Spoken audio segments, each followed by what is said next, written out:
of Fascination Street. Hi there. I already messed it up. No, it's all right. It's all right. It's all right. We can redo it. Hello there, and welcome to another episode of Fascination Street. Hi everyone, how you doing? Hello there. It's always good to throw everyone under the bus right at the start of the show. We haven't planned that bit or anything yet. Right, so we promised you a part 2 of the Star Wars. We're bringing you part 2 of the Star Wars.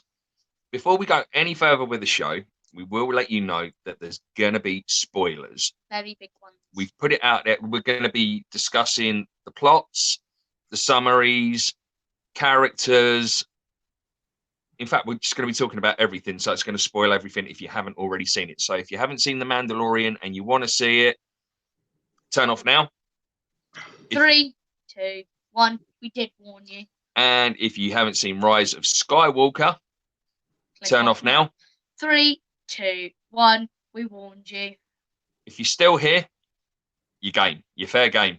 And if you get in late, whoops, should have been here at the start. So, how's your week been? You had a good week? Yes, it's actually been quite a good week. Yeah. I got Learner of the Week at school. Check out the smart boy over there. No, that's you. That's you. That's you. That's you. What about your week, Mum? Yeah, all has been good so far. I'm just saying hi to everyone in the chat room. Everyone in the chat room. Have you got yours as well? So you can. No, you can chat to you turned it off so you can concentrate. I'm the one that does. Good lad. I'm doing the one that's. Actually, so I'm actually replying on my phone, so you can actually see it's me rather than replying on the laptop and thinking it's just one of us. Can I push the chat button? Will that work? Oh, that wasn't meant to happen. Hi there. I'd rather you didn't. Oh no, things have. Oh, what have I done? Let's try that again. Let's try that.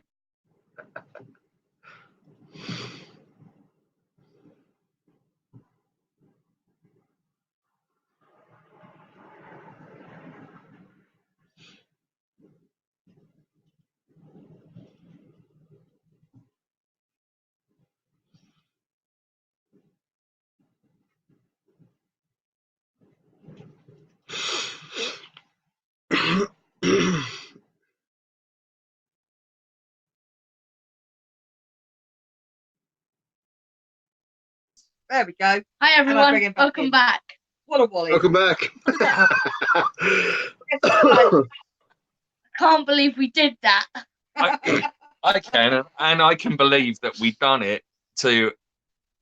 We wouldn't have done it in any other time. That was brilliant. We wouldn't have done it any We've other already time. messed up the first start of the show. Let's go. Live. Pat, you say there's no sound. Have you got sound now? Yeah, I know. Jim pressed the button that he shouldn't have. I do hope they're back for everyone. If I can get confirmation from the chat room, that'd be great. There you are. Brilliant. Thank you, Deb. Brilliant. Leave the buttons alone. It was my fault. So that button that says "Do not push." That's the one. Do not. Well, that is the one that we're probably going to push first. Oh, that cross one's an awesome one. It's something spelled leave. It says leave. Yeah, hey, baby, we've got the Cribs in the house. Got the who? Cribbins. Hey, Cribs, how are you? Yeah, because Lacey told them about the show. Awesome. So I got extra viewers. Well, I thought I'd make an effort, Renee. Thank you so much for noticing the old buds. Star Wars. Oh, is that in chat? Yeah. Stop it. So with us, what this fun does. So with us, we also have Callum. Hello, Wrong way around. Is up there. So come and see part 2 with us. Because Callum was on this wacky journey with us through The Mandalorian and through Rise of Skywalker. Now, Callum weren't there for the first time we went to go and see it, but he was with us for the second time we went to go and see it. But we're not going Yes. to talk about it first. We're going to talk. We're going to talk about the Mandalorian. I got so much good stuff about the Mandalorian. Right. So we'll start. Seth, how did you find the Mandalorian first? Did you enjoy it? I mean, without giving anything away, how did you find it as someone who kind of gets Star Wars to a degree? To a degree, obviously, I'm not a lover as much as Jim and Mika, but for the Mandalorian, I thought it was absolutely amazing. It really was. The characters were strong. Although from the first episode there wasn't too much going on, it was from the second episode onwards it was amazing, and then after that it just got better and better and better. So absolutely amazing. There you go. And how was it like? From the fact was just sort of like full of sort of like patriarchal kind of characters, or were there bits and pieces like from a woman's point of view that you could also relate to as well? Oh, absolutely, bit of both. Bit of both. Some of the characters were new, exciting. Some of them we already knew, and others just Baby touch. Yeah, I love the Mandalorian. It's one of my favorites. You loved it. The one thing I loved. Don't. It's We'll talk about it. something called B. So blasters. Yeah, good job. Actually, no, the blasters was quite cool, especially the. Mm-hmm. Okay. Cal, Yes. Hello. what's going on there? We've got feedback. Oh, what happened there? no idea. Callum, Hello. Mandalorian. How did you find it? To start with, I thought it was a bit short for like half an hour. I thought, but I stuck with it, and it got better with each episode. So, Mhm. yeah, I loved it. And plus, I it like felt like it was an extension of Rogue One, if you know what I mean. Yeah. Like Yeah, absolutely. no lightsabers or focused on the Imperials, whatever. Just focused on normal people with, I would say, normal problems, but he doesn't have normal problems. Define normal problems, mate. Uh, Where are we getting feedback from? I have no idea. You've got your phone turned up. No. put in other words, you could say it's like a modern Western, but obviously, Yeah, more lasers than like revolvers and that, which is quite good, really. Obviously, you're not going to see John Wayne walk into the middle of a street, fight the Mandalorian, and win. He's going to die quickly and painfully. yeah, of course. I mean, Yeah. when you kind of like look back to like the early Star Wars, like A New Hope, I mean, kind of the whole Mos Eisley Cantina, Yeah. Han Solo, gunsling. I mean, there's always been certain kind of variations of like, probably best known was sort of like, was it Sergio Leone's like spaghetti westerns? There are still a lot of real kind of like high influences of that throughout the Star Wars galaxy. When you look at the movies, I mean, I don't know whether or not there was sort of like certain mentions and nods that maybe George Lucas gave to influences on certain scenes and that. But without doubt, you could imagine the Han Greedo play out in any spaghetti western. Yeah. That's the classic. I found you. You're coming with me, but the other guy's like, "No, I'm not going with you." Kills the guy or whatever, which is yeah. And it's it. And like the first episode of The Mandalorian, where we first meet the Mandalorian, I mean, from the first couple of minutes in, you've got that. It's bam, action, straight in your face. Whoa, was not expecting that. Yeah. He doesn't mess around. Basically, he doesn't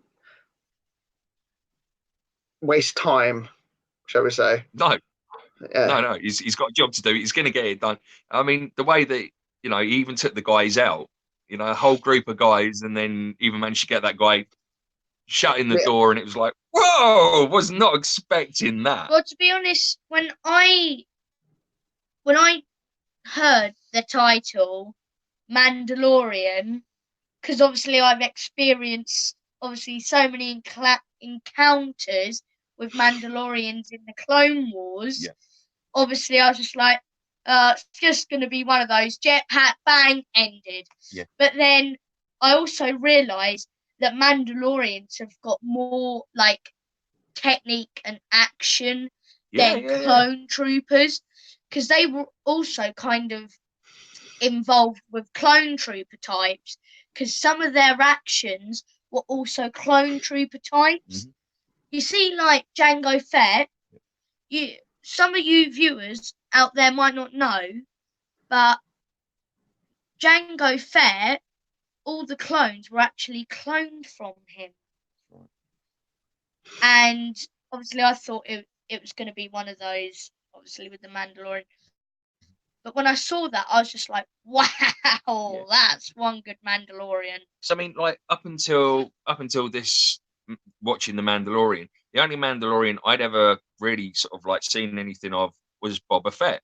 Seeing anyone really in action, apart from a few sort of like bits and pieces of Jango Fett during sort of like the other trilogy, I had no idea of that. And whereas like Mika and yourself, you're more Clone Wars inspired anyway, aren't you? So like for you, I mean, you kind of had maybe a little bit more. This might come as a shock to you, but Boba Fett and Jango Fett, they're not Mandalorians. They actually killed Mandalorians to get their armor. Did they really? Yes. See? So they're not Mandalorian. So No. this is not a Mandalorian. No. No, not now, Doug. Come on, wait. No, he just wants to sit there. Wow. So, yeah, but in one of the comics, though, Boba Fett does become the king of Mandalorian. Well, Mandalore, who the king's name is called the Mandalore. So, yeah, in the end, Boba Fett does become a Mandalorian. It's a bit confusing. Right. Yeah, because I mean, there's obviously, I mean, it even alludes in. I'm trying to think which part. In one of the parts of the Mandalorian that that they'd resisted the Empire, which is why Mandalorians and the Empire just didn't get on with each other, was the fact that obviously Mandalore had resisted the Empire's expansion plan of the planets. Yeah.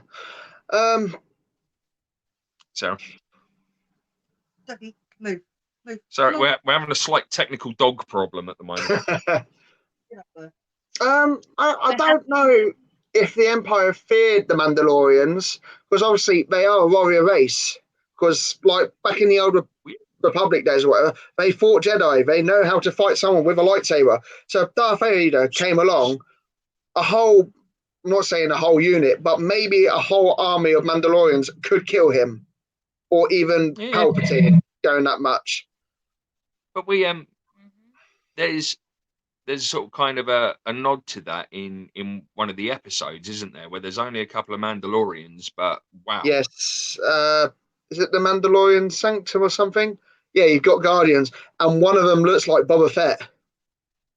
We will get there shortly. I have the plot line for every episode. Right, so now with episode 1.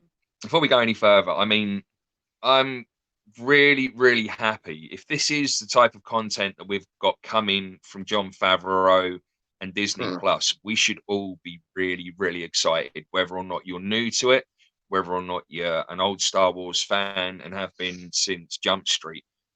Should be. I think this is really, really exciting stuff that we're kind of seeing at the moment. I think I don't know, say if you're the person who likes Lord of the Rings and all that, but you have never seen Star Wars, never touched any of the games, whatever, you think, oh yeah, I might want to get into Star Wars. I think Mandalorian would be a good starting point before you see any of the movies, because it would describe some bits and bobs, yeah. And one of the other things that I like as well about it is the fact that you also have a very, very strong female role in it as well. So when you look at all the other ones, for instance, Leia, Padme, Rey, and now you've got Cara.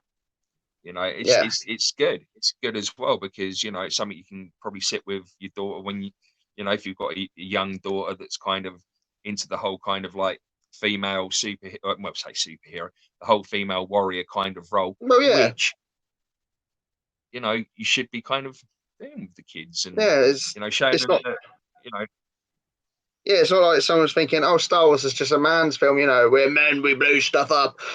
Obviously, you've got your women who do their part. You got Leia. She fights loads of stormtroopers. It's yeah. yeah, It's yeah. everyone's cup of So, tea. where did that come from? Who was that? What? Was that Chewie? Yeah. So I thought we were getting feedback again. I'm trying to find out where this feedback's coming from, and it's like, who was that? And it's you. It's you, man. Yeah, hold on. So if you're not sure, we'll go for a couple of the main characters. So it's been created by Jon Favreau of Marvel fame. The Mandalorian is played really, really well by Pedro Pascal.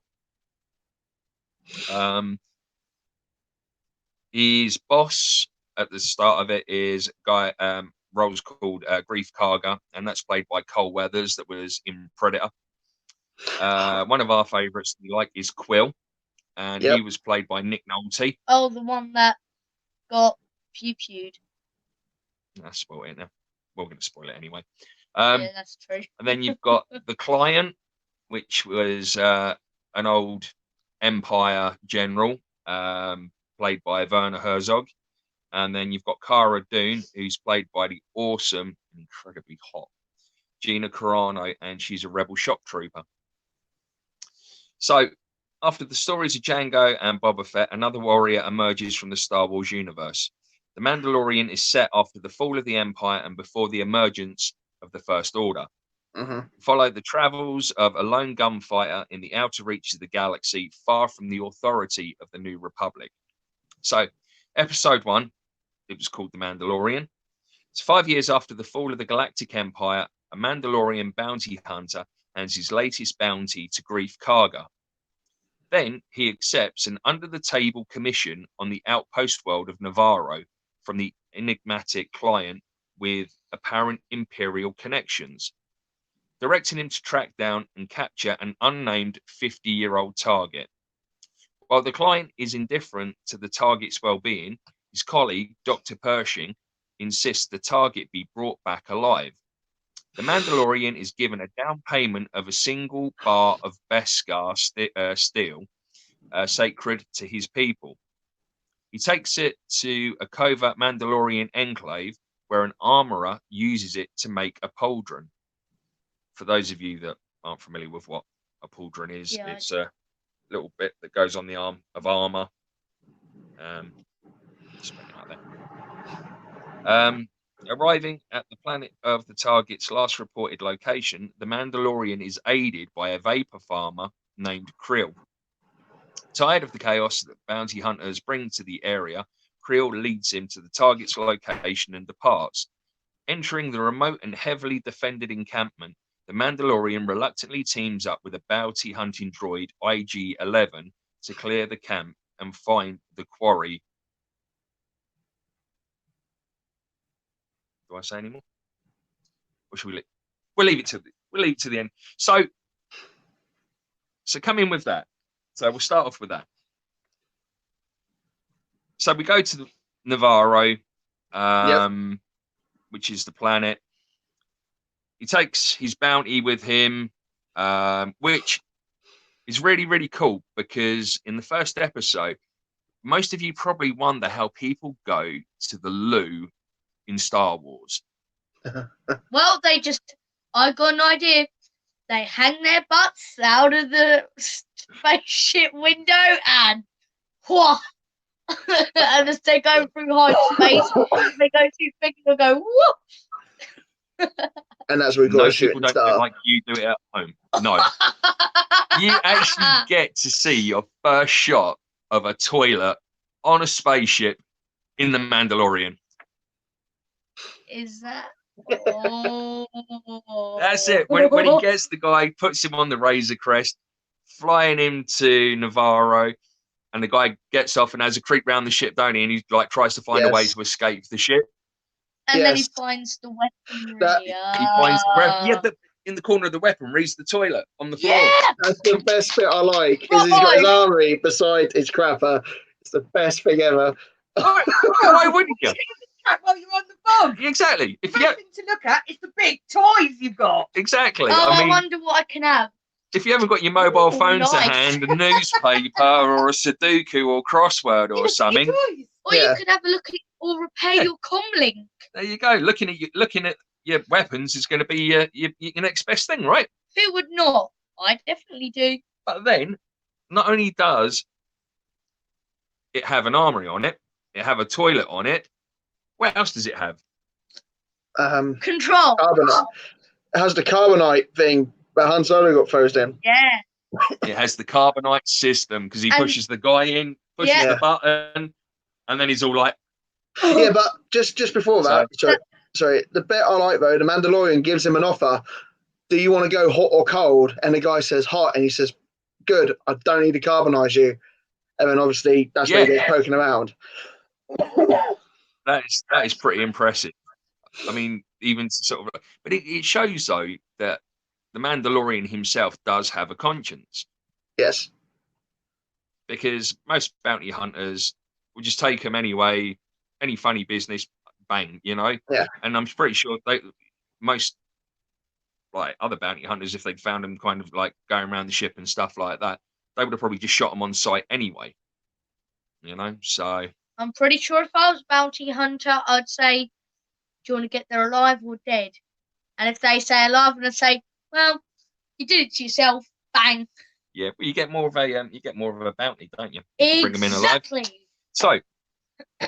So with that, he takes the guy, goes back, gives like the tags for the target to his boss, Grief Karga, and then he's offered another job, and he's basically wants a job with more money. So he offers him this deal, working for the Imperials. He doesn't want to know, because as he's even walking to the job for the Imperials, which he really doesn't want to do, the amount of old throwbacks to the original Star Wars trilogy are unreal. I mean, you're seeing him walk down the street. There's like big pikes sticking up out the ground, stormtrooper helmets stuffed on them, little Jabba's mate, Salacious Crumb. Yeah. You're seeing those in boxes being roasted as kind of like street food, which I love, because that guy is so annoying. He's nearly as annoying as the one who shall not be named. What? You mean Binks? You're so grounded. I mean, did you notice any other throwbacks there as well?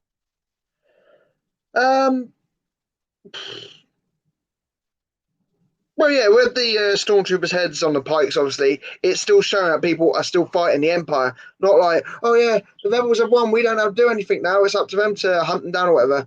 Everyone on their own planets is fighting the Empire, which is kind of cool as well. It's not showing that the whole planet's weak or whatever.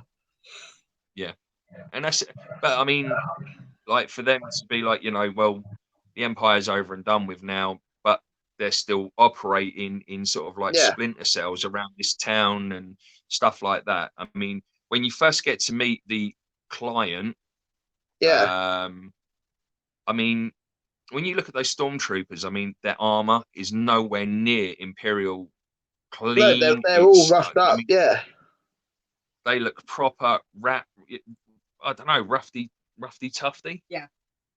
I've got I've got like this kind of memory with it as well. That's when he was walking down that street.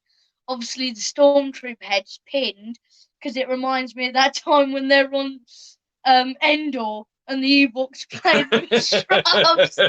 I will never remember that moment. I wonder if they do that sort of like in the evenings after like they finish with like they sort of like throw another Salacious Crumb on, and then they have like street entertainers playing like the buckets. And then they get Ewok actors. They just get the helmets, just put them on the side, and go yabba yabba yabba. But yeah, I mean, so this is set what 5 years. 5 5 to years. 6 years. 5 years. Oh, is it? Yeah, 5 years after. So, Beskar. Beskar, have you got anything on Beskar for us, Callum? Is that that's the Doctor, right? No, Beskar, the metal The armor. for the armor. Oh yeah, sorry. My brain's all over the place at the moment. It's quite interesting, really. Was obviously the armor is representing Mandalorian, obviously, but I've noticed I think it's some of the episodes or every episode, he's getting a piece of armor and he's adding it to his person, really. So, is it like a sort of rite of passage to be a Mandalorian? Once you got the full set, you go back and they see you as a hero or something. I don't know, but it looks quite interesting. What was that? Is that your radio? No. What?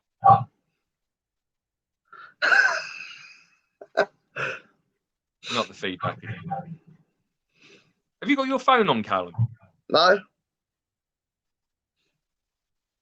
That phone's not on. It's not. There's no sound to it at all. Interesting. That's weird. Yours isn't on, is it? No. Mum even watched me turn it off. That is so mad where that feedback's coming from. I think. So. Also.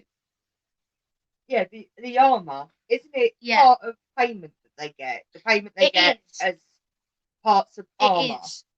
That's what the Imperials are paying him with, the metal. And he adds it as armor.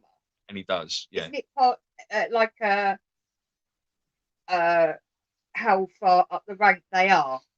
Could very well be. Like how much armor they've got is how much, how many. You know what I'm on about. Oh, yeah, basically the status. Yeah. Like medals. Yeah. The more like kind a medal system. Yeah.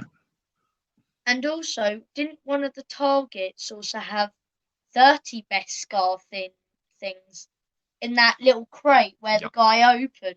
Well, that was for this target. Right. Target. So anyway, so they do the deal. Meet up with the ragtag stormtroopers that really do looking bad. They don't look like a good army at all. So as soon as he gets the down payment of the single bar of Beskar, he takes it to a covert Mandalorian enclave where the armorer uses it to make the pauldron. So underneath the city, the Mandalorians have had to go underground since the Imperials have been about, I believe, isn't it? Yeah, because it also meant a threat as well. Because only one Mandalorian was out at a time. If they saw multiple of Mandalorians, for example, me and you are walking alongside the road. Yep. Only one of us will have to be walking along the road. Because if the both of us got together, we would be seen as a threat and we would be instantly shot and killed. Right, so they're living underground, and underground is a Mandalorian armorer. Again, I haven't got a name for that one. So arriving at the planet, so he gets the bit of armor made, and then he goes off in search of the target. Yeah. He gets to the planet where the target is, and then he gets to meet Krill. Krill is this really fascinating little old dude, which used to be a slave for the Imperial Army. Where are we up to? We're on episode 1. Yeah, but just meeting Krill. The little dude that lived in the little shack. Yep. Okay, yeah. Sorry, so, I was a bit confused. So you get to meet Krill. He worked for the Empire, but he managed to win his freedom by the amazing work that he'd done. This guy, CGI guy, but voiced by Nick Nolte, and still to my mind one of the best roles apart from 24 and Another 24 Hours with Nick Nolte. Those films were amazing. But so he gets to meet him. says, I've got to do this. Can I get help? But at the time, he has problems with some people that are in a quarry. You want to go on with this one, Cal? Yeah. I need to remember now. No, my brain's a blank at the moment. I cannot remember. They slavers. Is it all that cold and flu medication you've been taking? It probably is, yeah. Do apologise. Mika was ill last time. You're ill this time. Right, so he's tired of all the chaos and all the other bounty hunters in the area. And he offers to help the Mandalorian as long as he helps clear out the quarry so Krill can have peace and quiet in the area where he lives. So obviously they go to the quarry, and then they look all over the hell top, breaks loose, and it turns into basically World War III. a spaghetti western in the future in this tiny little kind of indentation It in was the like desert. a little city, wasn't it? It was just like a little. It was about 5 or 6 houses, and that was it. Well, it was more like if you looked at it like an old western, like something like Redemption. Yeah. You kind of like had like a like little a bar. settlement. That's it, and it was brilliant. It was really, really, really good. So the Mandalorian, because he knows that he'll get in there, get sorted, he decides he's going to go in there, but then he faces a problem when he gets in there. Yeah, there's maybe 1 or 2 people there. There's only one person he really has a major problem with, as well as droid. the enemy. And that droid is? IG-68. 11, sorry. 11. Now, I'm not going to get in much detail. And I know a lot about IG because obviously, like I said, we've experienced him a lot in Clone Wars. IG-11 is a bounty hunter droid, which any other bounty hunter that stands in its way is programmed to execute immediately.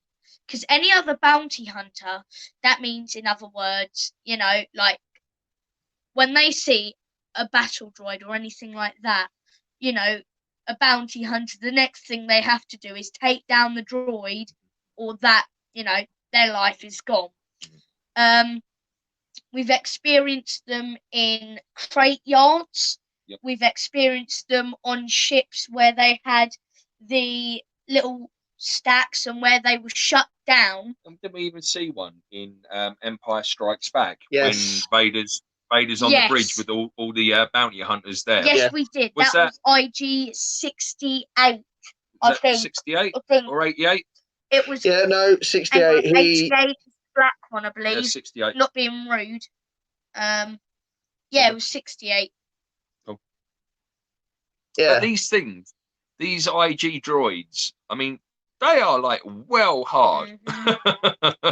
I mean, if you can imagine like Arnold Schwarzenegger and Sylvester Stallone having a child together, it would still be nowhere near as hard as what an IG droid is. Yeah. I mean, these things are just nuts. Yes, they are they're better than a battle droid. But basically, like they are the bounty hunters, or they're used for assassin droids. Because obviously, the eyes they've got, they're all positioned in different angles. They've got like a 360-degree vision. They're basically like an owl. They can turn their heads around, or like you see in the episode, he's turning his body around, but he's like standing on the spot, blasting everyone around him. He doesn't even need to turn his body around, does he? He can just stand there and his head just goes on different layers. It spins around, And it's like insane, especially considering that we've never seen that in the Star Wars universe. I don't know again about Clone Wars whether or not you see it in there, but like for the movies and that, you've never seen anything like that before. You see IGA 88, 68, I believe a little bit of 11 as well in Clone Wars, because there's just so many of them. Because eventually also the Separatists started using them. But I think then the Jedi found out and they thought, oh no, this ain't a good idea. We're not going to use these, because they knew they were bounty hunters.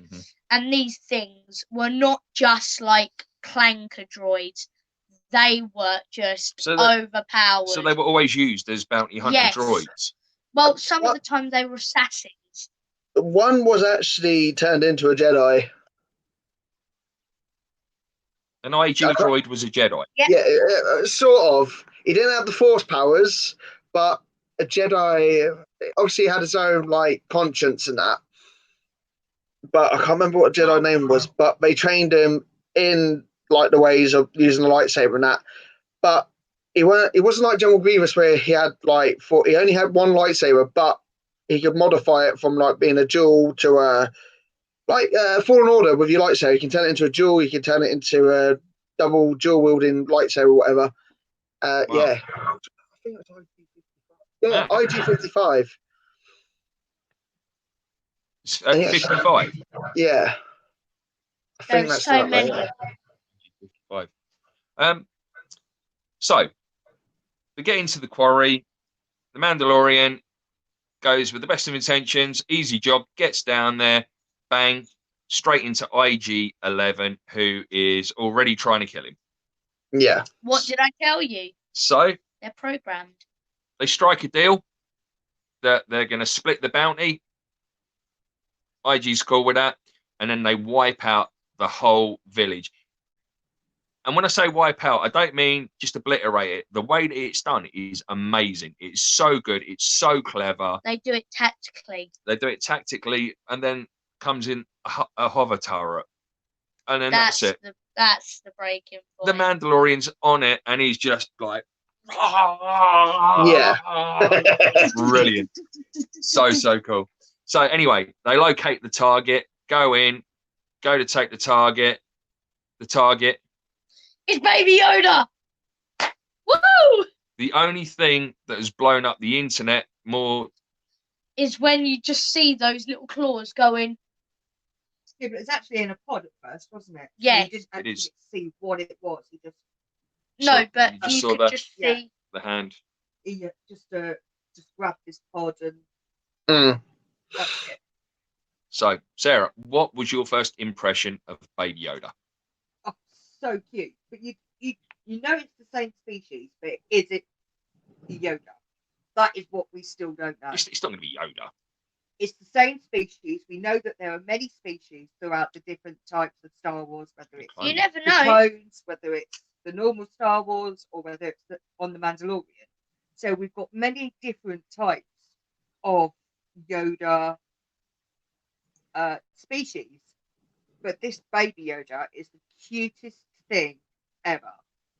And at first, you don't know anything about him apart from this is what he has to say. What? He's the cutest thing ever. But apart from our son. But he's quite smelly. He can be.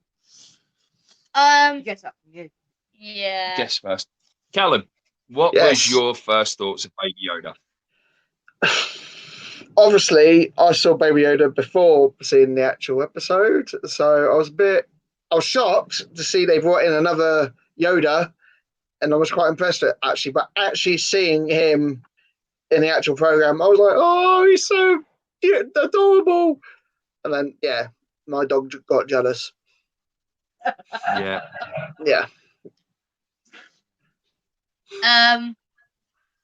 Maybe Yoda found a girl, and then.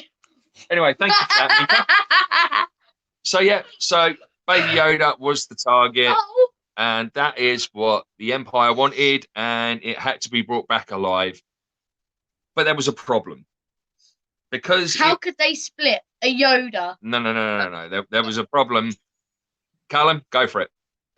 Basically, Mandalorian wanted Baby Yoda alive, but IG-11 wanted to kill him.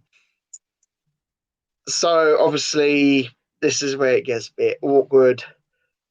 No, it's cool because it's been thrown out. There's spoilers anyway, mate. So people have been warned not to watch it. So go for it. Well, basically, they end up finding each other. I'm just giving you permission, and you're still looking nervous about saying it. It's just a habit. No. Let Callum have. Go on, Callum. You got this, Callum. Your big moment of glory. Ready, drum roll. Oh yeah, basically they end up fighting, and the Mandalorian, well, wins Yoda, I guess. Wins baby Yoda. Yeah, but it So, also shows the Mandalorian's armor how tough it is, because he takes so many blaster shots to his chest. He's standing back up. Just shows how strong Mandalorian armor is. And it wasn't even Beskar. No. Now that any Mandalorian armor is overpowered, like, did you see how many shots Jenga took? You know, he took so many shots, but he might need to get some armor for his neck. Yeah. Maybe a bit later. Head over that one. Right, so episode number 2, The Child. While returning to his ship with the child, the Mandalorian fights and kills a group of rival bounty hunters who ambush him. Nearing his ship, he finds it being stripped by Jawas for parts and violently confronts them. When he tries to attack their sandcrawler, the Jawas stun him and it drop him from its roof. The following day, Krill helps him locate the Jawas and negotiate for the return of his ship's components. The Mandalorian agrees to retrieve the egg of a rhinoceros-like mudhorn in exchange for the stolen parts. He enters the mudhorn's cave, only to be hurled out by an angry beast inside, which attacks him repeatedly, damaging his armor. As the mudhorn rushes in for the kill, the child uses the Force to levitate the beast, allowing the surprised Mandalorian to stab and kill it. He collects the egg, takes it to the Jawas. I'm not going to tell you that bit because I think what they do with it is, with the trade complete, the Mandalorian and Krill work together to repair the ship, allowing the Mandalorian to leave the planet with the child. So this was quite a quiet episode, this one, but it was still pretty good. Right. So, Mandalorian's got his bits and pieces. He's walking through, it's kind of, I'd say, a ravine.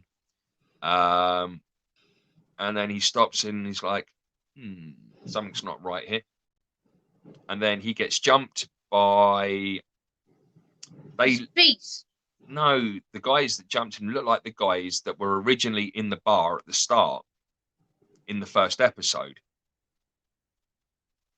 I might be wrong on that, but they when he went the first bounty in the first episode in the bar. What's Boss race? Trandoshan. That's it. There you go. Yeah. So, yeah, it looked like those. So anyway, beats him off. Everything funky dory, does his thing, gets back to the ship. The ship's been stripped. Jawas. One of the best scenes, I must add. It's one of the best scenes in that entire episode. I love. Don't mention the egg. Was it the egg? Crack. We're getting to the egg. We're getting to the egg at the end because the egg is the cool bit. I don't even know what the egg was. It's the egg. Yeah. Yeah. Okay, we'll go with the egg. Yeah. Right. The egg inside? No. It was a. No. So they go and see Krill. Krill goes negotiate. No. First of all, he goes after the Jawas on their big sandcrawler. Gets zapped. He does this really cool thing, which took me back to sort of like the 60s Batman, where he fires up like the grappling hook and he's kind of walking up the side, looking at it, looking pretty dope. And then he gets hit, electric charge, falls down. So goes to see Krill. Krill negotiates him to go and get the parts. And in return, he's got to get this egg. So he goes into the cave to go and get the egg. Then all of a sudden, you just see him come flying out, lands in a full-on pit of mud everywhere.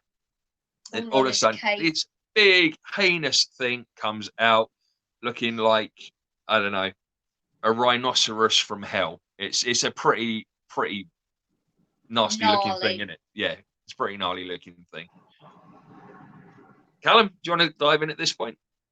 Yeah, obviously the beast being Mudhorn, if I'm correct. Mudhorn, yep. Yeah, it's a Mudhorn, yeah. I think, wasn't that the animal in Attack of the Clones as well that attacked Anakin in the stadium? Yes, it was. In the arena, yeah. Yeah, that's one of my favourite alien creatures out of Star Wars because obviously, like I said, it represents a rhino. If a rhino had fur, that's what it probably looked like if it got shaved. But I mean, I like to think a rhino's just basically a unicorn with curves. Yeah. But yes. No, but obviously when I saw that, obviously the amount of how like bulky it is, I guess, because obviously it can take a shed load of damage. So yeah, I was just thinking the Mandalorian just ran up against that and then got thrown out like a piece of garbage. I was like, and he's still standing. I'm surprised it didn't kill him in the cave, but yeah, again, it just shows how resilient, resilient the Mandalorian is. Yep. So with that, he gets his butt well and truly whipped, and just as the Mudhorn's going in for the lethal kill, quick, Baby Yoda goes like this, and then he saves the Mandalorian. Then the Mandalorian goes shing shing, stabs the Shamui, Bowie, alien thing, and that's it. And then they go back to the ship. No. Mandalorian goes in, grabs the egg. Holy. Go on, Callum. I know you wanted to do this bit, so you can do this bit because we've got to speed up a little bit. Right, okay. Yeah, so he grabs the egg and he takes it back to I need to remember now. Yeah, he takes it back to the Jawas, and then the Jawas eat it, which is weird. I thought they were going to open it and there'd be like a little version of the Mudhorn in there, and they'd be petting it and using it as an actual to help them or something. But obviously, no, they just eat. Well, they were praying to it first, weren't they? And they were, yes, and the like playing scene, yeah. And then just all over the face, everywhere. Yeah. I bet Baby Yoda would have loved that. Talking about it, you probably, if you haven't seen it, you haven't got the real feel of it. But I guess it's one of those you have to be there moments. But it's quite entertaining. I don't think I would want to be there seeing. Right. So, as I say, I've just realised we've already done 50 minutes, so we're going to need to speed up a little bit, guys. Okay? Are you cool with that? Why? Yeah, that's fine.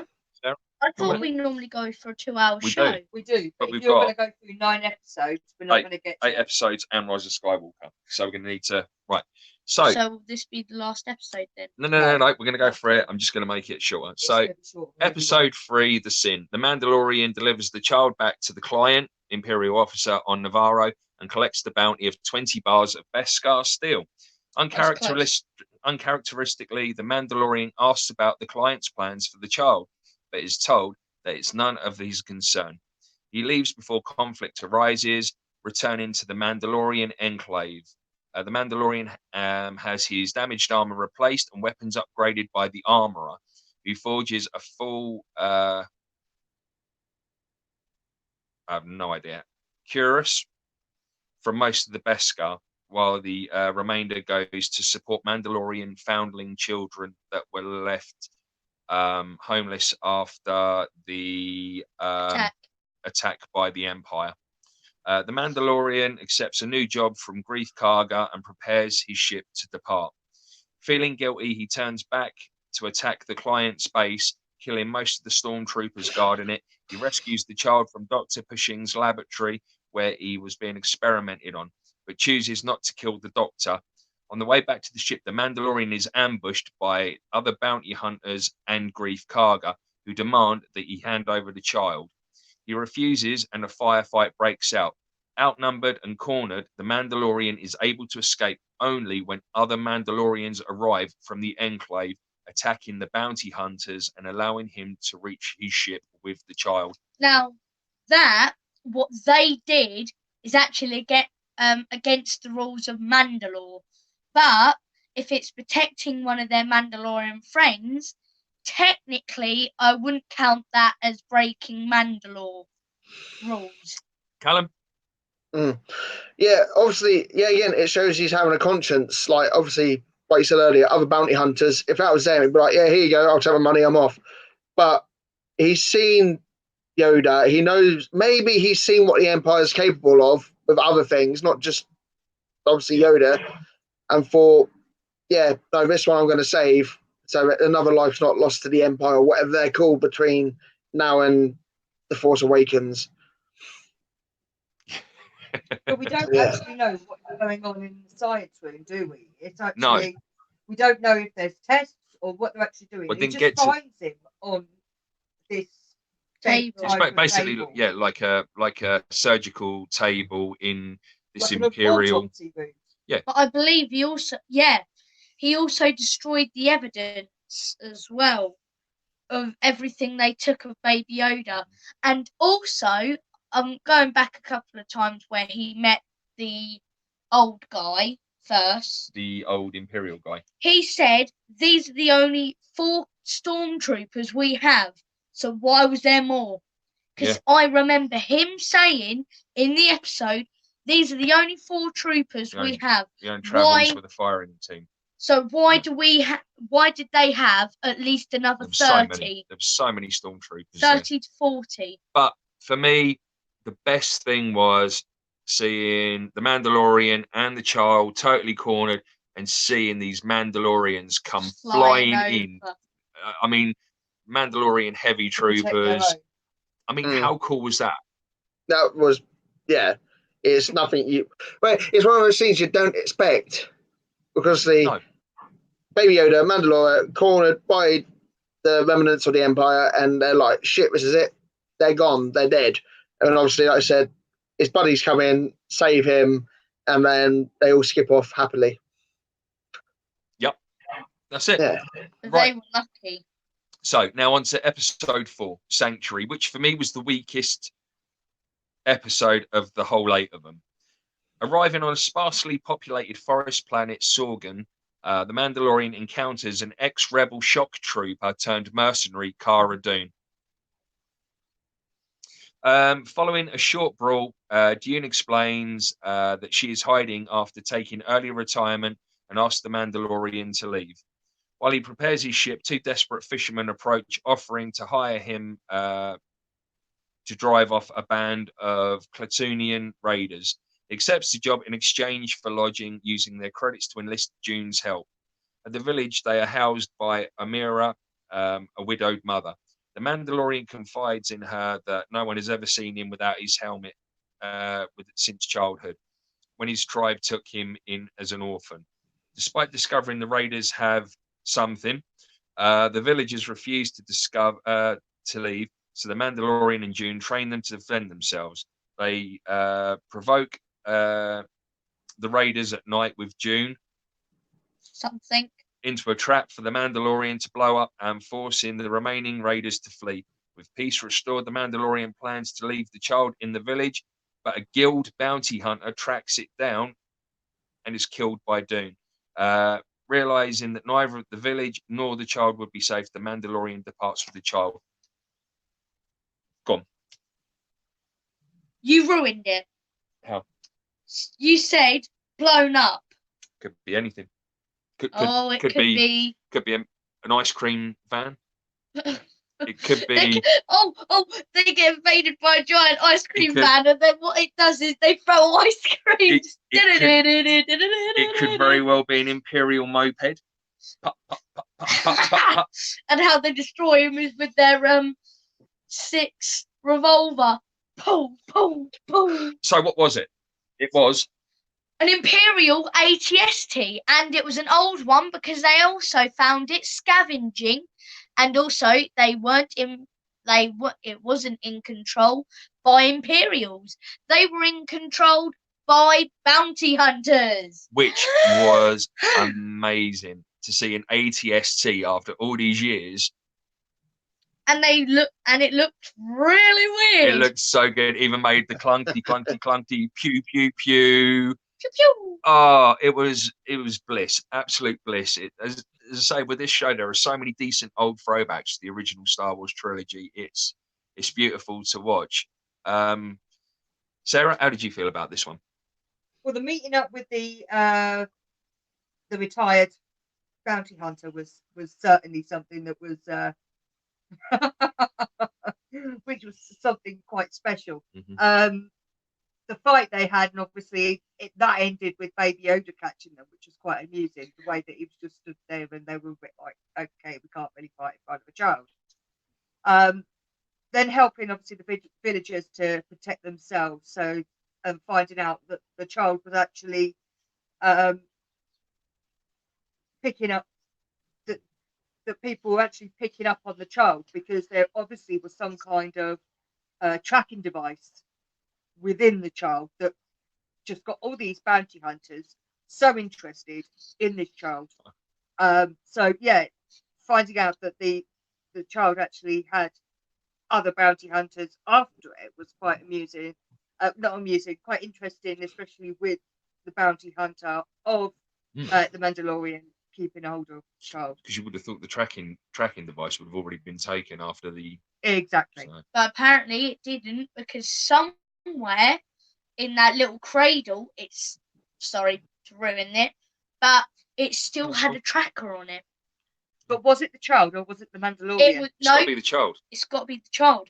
But as soon as he was in that dome, wasn't it weird how when they got rid of the dome, like completely, they couldn't find him anymore. Floating crib. Exactly. So, I think, in my word, inside of all like that technology in the crib, the Imperials put another tracker in it, because I think, in my opinion, when someone found it, obviously the tracker goes off. But they knew the Mandalorian was going to come and get it. So that's why they put another tracker in it, and there you go. Callum.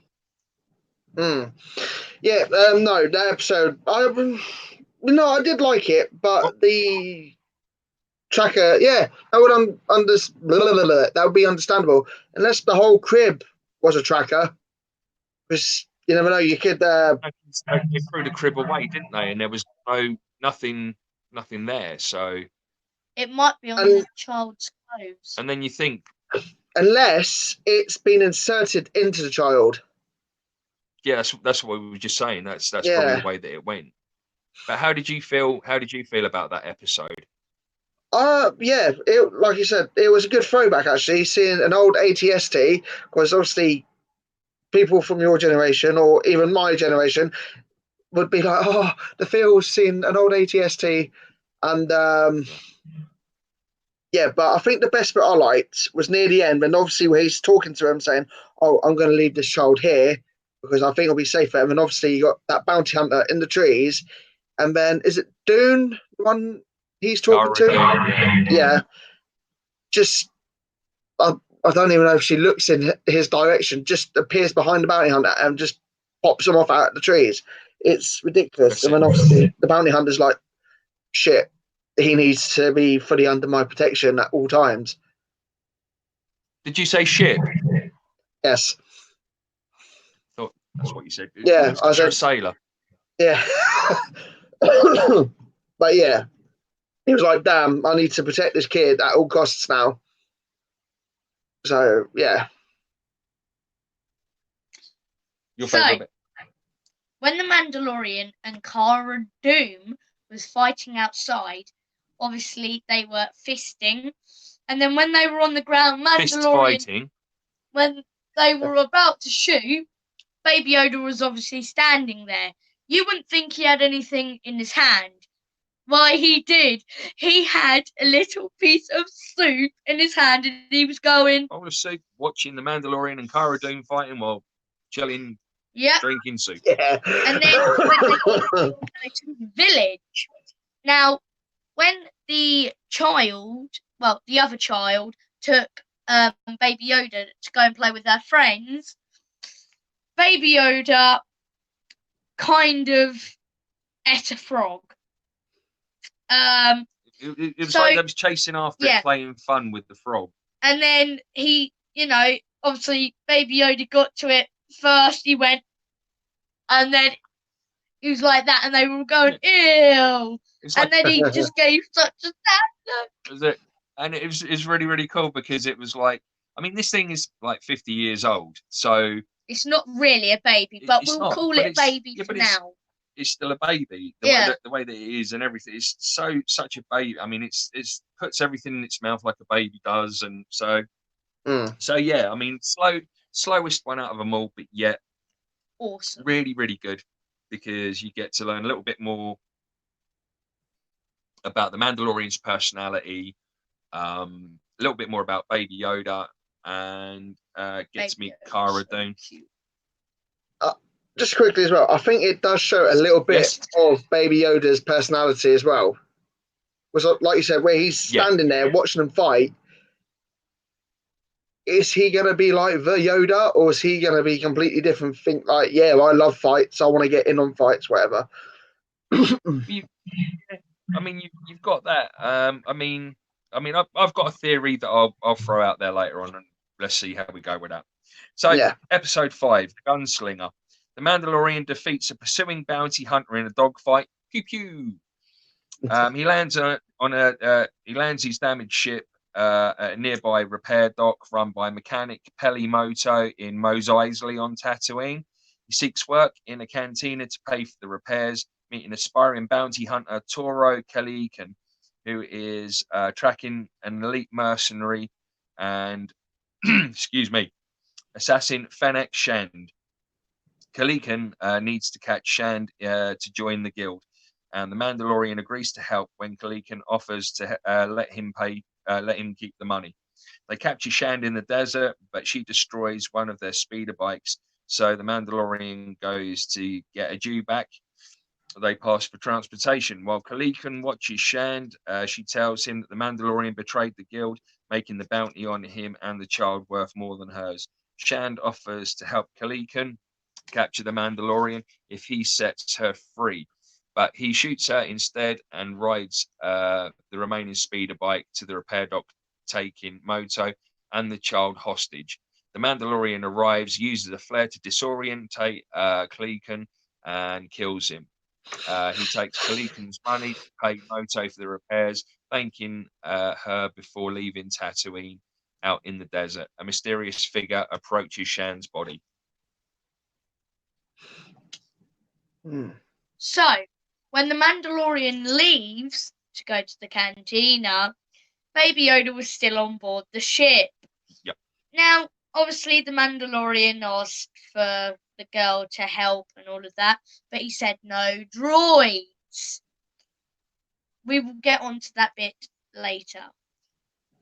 So she goes in and she's doing it all hand on her own. Then she finds Baby Yoda. The first thing she reacts is, "Oh, look at you! How could that man leave you here?" Yeah, bad daddy. And then he just goes, just so relieved to see someone. And obviously, then she picks him up. She's going like that to him. Then she puts him in her office, cradles her to sleep, gives him food, and it was just so nice. Yeah, it was kind of really took him kind of like under her wing. Yeah. And, I mean, for me, this was a bit weird. Yeah, I mean, probably my least favorite of all of them, because I don't feel that it really served a purpose per se. You know, I kind of, although the last one was kind of, I'd say, the weakest, like for me, this one was like the most boring out of them all, because I didn't feel the story kind of really served a purpose as to where we were going. True, and what, yeah. I just didn't get it. Yeah, I understand where you're coming from. What about you, Seth? Yeah, I totally agree. It wasn't exactly the most strongest of them all, but you know, all of the Mandalorian episodes are quite good anyway. They are, but for like, something that is supposed to be, they say, interesting, you know. Cal, talk to me. I think this episode was my least favourite because it felt like it was more, I won't say fan based, but they're using Tatooine again. Like, oh, we'll bring back Tatooine where Anakin's from, and you know where the New Hope began. Blah blah blah. I think I'm the thing good with that. I don't mind, but I think the only thing, and now it's going to be a bit cliche here, but it would have been good if when the Mandalorian went into the bar and you just saw a glimpse of maybe two actors filling in as Han and Chewie sitting at that iconic table, just talking amongst themselves, not actually interacting with them. You just saw them in the background. But Yeah. that's just me. That would have made my episode, but that's just me. Or the holographic Cantina band. Yeah, yeah, hearing the music in the background. Even seeing droids in the cantina, that was a bit. That threw me off. Yeah, we don't serve the type in here, but yet that was a little. Actually, if you think about it, they said that in A New Hope, right? Right. This was like 5 years after the Empire, so probably after that, a lot of laws changed. Yeah. Maybe. Possibly. Have you got? Is your camera right? You seem to have gone out of focus a little bit there, Cal. Right. Yeah. Sorry, I'm on my bed, so if my laptop's moving, yeah, it's me moving. You're on your bed and your laptop's moving. Yeah. So, number 6, the prisoner. The Mandalorian contacts his former partner Ran for work. Ran welcomes him to his space station and informs the Mandalorian that he needs his ship for a 5-man job. He is joined by an ex-Imperial sharpshooter, Mayfeld, Devoronian strongman Berg, droid pilot Q90, and Twi'lek knife expert Jean for a mission to rescue Jean's brother Quinn, a prisoner of the New Republic. After infiltrating the prison ship, they fight through the security droids and make it to the control room where the ship's security chief triggers a security beacon before being killed by Jin. The crew rescues Quinn, but double crosses the Mandalorian. He escapes and defeats each crew member, then captures Quinn. Q9 finds the child after deciphering the archive transmission from Grief Karga, but is shot by the Mandalorian before he can harm him. The Mandalorian delivers Quinn to Ran and departs with his payment. Ran immediately moves to launch a fighter to kill the Mandalorian, but discovers the New Republic beacon has been placed on Quinn, leading a trio of X-Wings to Ran's station where they attack. In the final scene, Mayfeld, Berg, and Jan are revealed to be locked in a cell and the prison transport, having been spared by the Mandalorian. I can't remember that one. I might need to rewatch that. The prison ship one. It was very, very, very cool. I don't think I remember it, but I will rewatch it tomorrow for you. No worries. Sorry, the show will be done by then. Oh. Sarah, how did you feel on that one? The prison ship one? Yeah, I don't think it was an awfully strong one, to be honest. Did you not? I really enjoyed it. It was good. It wasn't as good as some of the other episodes, but also I'm thinking ahead, obviously, towards the next couple of episodes. So for that reason, I don't believe that this one was as strong as some of the others. I can see where Mum's going here. She's waiting for the last. She's going far too ahead, but that was without doubt one of my like awesomest ones. I really enjoyed that one. In fact, I think I watched it about 3 times. Like I said, you can't ask for my opinion because I've forgotten. Chewie? Yeah, well, it shows how capable the Mandalorian is. Because obviously he spared those 3 because obviously they stabbed them in the back. And it shows X-Wings. Yeah. Who doesn't love X-Wings? But yeah, mate, it shows when how... I saw those coming in, I was just sort of like, oh! I love X-Wings. It was amazing. Where's Red Leader? Yeah, again, it's an episode showing how capable the Mandalorian is when he's in a tight situation. So not just in a battle, but also the way that he set them up as well, knowing that they were going to double cross him once he kind of got back to the station. So again, that was clever. That was sophisticated. It was clever. It was brilliant. I mean, again, I cannot big up Jon Favreau enough for what he's done with this series. I mean, that story, plot line. I mean, Kevin Filoni as well. I mean, they've done absolute magic with that series, and the way that they. I can't wait for series 2. Yeah. which I'm is I think totally. are they recording that already? I think. I'm totally Right. pumped. Okay. So episode 7, The Reckoning. The Mandalorian receives a message from Grief Karga, whose town on Navarro has been overrun by ex-Imperial troops led by the Client. Karga proposes that the Mandalorian use the child as bait in order to kill the Client and free the town. In return, Karga will square things with the Guild, which will allow the Mandalorian and the child to live in peace. Sensing a trap, the Mandalorian recruits Cara Dune. Love never ends. And Quill to assist him. And Quill brings a rebuilt and reprogrammed IG-11 to protect the child. They meet Karga and his associates, but are attacked by Minox. They were Minox. Fist bump. What Minox? Those big dragon. Yeah, I told you that. Yeah. We said that, didn't we? Yeah. We knew it was Karga them. is injured, but the child uses the Force to heal his wound. In return, Karga kills his associates and confesses the original plan to shoot the Mandalorian and take the child to the Client. Karga pretends that June has captured the Mandalorian, while Quill returns the child to the ship. During the meeting, Moff Gideon's troops open fire on the building and kill the Client and his bodyguards, trapping the Mandalorian, Karga, and June inside. Gideon arrives, demanding the child in the desert. 2 scout troopers intercept the Mandalorian's communications and track Krill, killing him and taking the child. Sarah, you can go first on that one.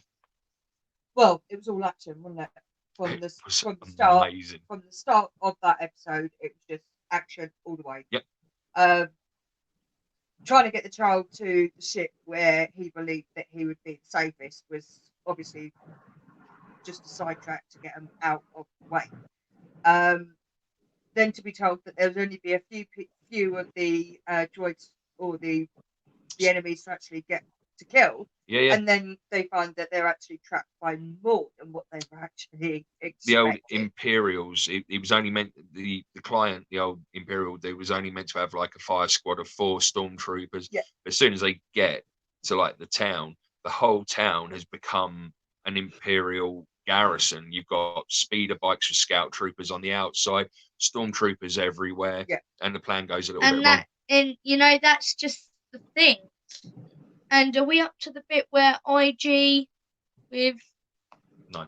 Target? No, that's okay. That's the next episode. Can I explain about that next time? Because I do have words to say about this. Mm-hmm. You have 4 stormtroopers, man. You miscounted. Death troopers. Yeah. You never said you had death troopers. When was this a thing? Well, he didn't, did he? So, this crazy guy comes in a TIE fighter, folding wings. That was cool. Mm-hmm. That was very, very cool. I thought it would be the old classic. The death troopers carrying the ladder. Then they put the ladder up on the window. Doobie-doobie-doobie-doobie-doo. Takes about maybe 5 minutes to get down the ladders. By then, the Mandalorian and all of that's gone. They open fire. Where's the target's gone? Love it. It's a trap. It's a trap. Chewie, what did you think of that one? I did like this episode actually because I think the where he said he only had 4 stormtroopers, I think he's had trouble in the past with maybe past Mandalorians. So he's trying to pull a quick one over him, saying, "I've only got these 4 guys, but further down the line, I've got like hundreds waiting behind this door or something." But it's quite good. And the TIE fighter, that TIE fighter has been represented before in Rogue One when they're invading the planet to get the Death Star plans. Of course. Yeah. Why did I not make that connection? Yeah. Used it again? I can't remember. Who was it? I can't remember what they were called, but yeah, obviously they're a little bit different from the actual TIE fighters. I think they're only made for like sky battles. I won't say space battles. Yeah, sky battles. But yeah, if they took them in space, then probably the wings would malfunction. Are they not in Battlefront 2? No, they're not.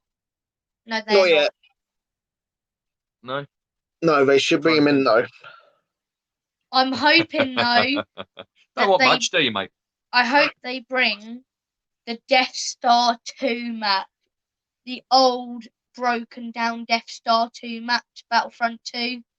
That'd be a brilliant map. That'd be a pain. You'd have to jump everywhere. Anyway, Who let's would not get not into want that. it? Let's not get into that right now. Yes. Keep that one cool. So, but yeah, I mean, for them to sort of like set the trap, Mandalorian, get him into the town, get him into the bar. By that time, Krill's already on the way back to the ship with the baby. The crib's floating next to him, and then I get there. Let me see the baby, and then he gets the phone call, and then he goes and gets that, and then all of a sudden, all the gunfire straight through, kills him, kills all the stormtroopers, misses the Mandalorian, Cara Dune, and Grief. Misses all of those, and then that happens, and then you just see old school stormtroopers, Death Trooper. Honestly, it was an original. Oh, love fest. And the new Imperial carriers. They've been around for a while. They've used in Star Wars Rebels, all of that as well. Right, so episode 8, the last one of the first season. IG-11 rescues the child from the scout troopers. Gideon warns Gideon, to emphasize, was Moff Gideon, the guy who come down in the TIE fighter. He's a better. Gideon warns Karga, Dune, and the Mandalorian that they face certain death unless they agree to assist him. IG-11 arrives on a speeder bike. Excuse me. With the child basically kind of doing like the ET thing. So he's driving it. The child sat at the front, cooing, everything's great. He had a bag over him and he had the child in there. And while he was driving, he was got the guns swinging around, going very, with the very, guns. very cool. So arrives, breaks the standoff, but Gideon injures the Mandalorian. The child uses the Force to deflect an attacking stormtrooper's flamethrower back on him. The Mandalorian sends the others through a sewer gate with the child to help find help from the Mandalorian enclave, while IG-11 removes his helmet to administer Bacta to his head injury. Joining the others, the Mandalorian finds the covert group of Mandalorians dead or escaped, except for the armorer. She tasks him to care for the foundling child like his own, discover its origins, and return it to its kind. The armorer fashions the Mandalorian his own signet and gives him a jetpack, very much the same as Boba Fett's. The group is ferried down an underground lava river, but when they are ambushed by stormtroopers, IG-11 self-destructs to eliminate the enemy. Gideon attacks in a TIE fighter, and the Mandalorian uses the new jetpack to bring the craft down, but the Moff survives. The Mandalorian leaves with the child while Karga and Dune stay behind. And we'll leave that bit there for the time being. Fantastic, brilliant, fantastic, awesome, wicked. I'll do this end great bit. Episode. Yes. Sarah? The ending was amazing, truly amazing. To actually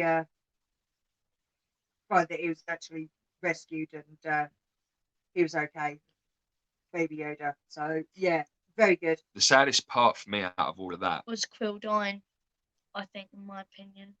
That was bad for you. You didn't like that bit. I was absolutely upset. The worst bit for me was when he goes down, finds the Mandalorian enclave, and just then see all the Mandalorians slain. There you go. So basically all those that had helped him in episode 3 escape with the child, they were kind of all hunted down, executed, and it was so horrible to see, and I felt so bad because there was just all these helmets and armor laying there, and it was bad. What about you, Chewie? Yeah, no, I love the episode actually, and obviously the person who directed it made one of my favourite films as well, Thor Ragnarok. The only thing I didn't see in it though was the Easter egg, where people have said there's a Ragnarok Easter egg. I couldn't see it. unless I overlooked it. But I loved it. But the ending was the best bit, or the cliffhanger. Because go on, Callum. You haven't had any big moments. Go on, go. The Darksaber appears. The iconic weapon from Clone Wars appears in The Mandalorian. There's a lot of history behind this blade.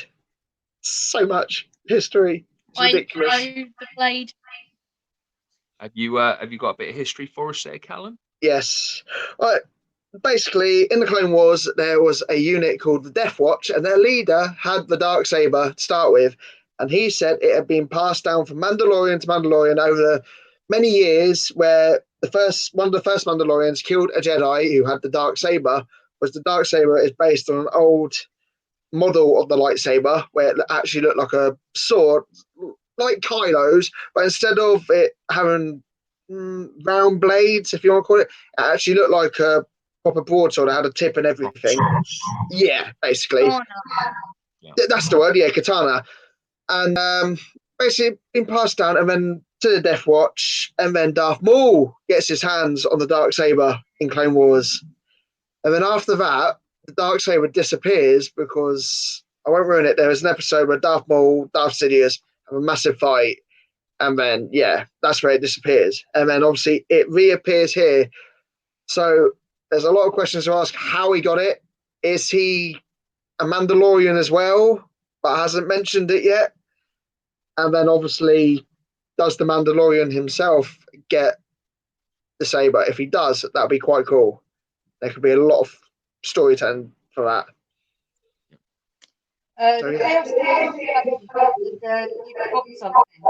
When I took the Mandalorian's helmet off, poof, it's Lord Oberon in the Game of Thrones. I thought it was Ed Sheeran.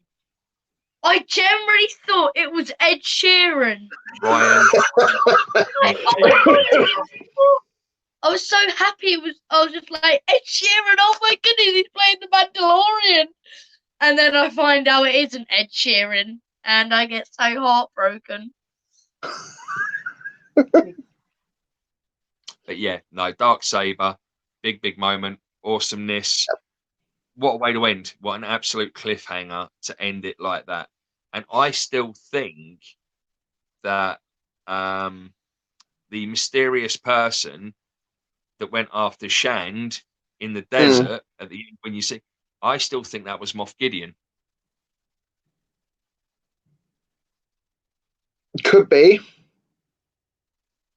But I don't have any speculations yet. I don't know who it is. Literally, my mind is blank when it comes to that person.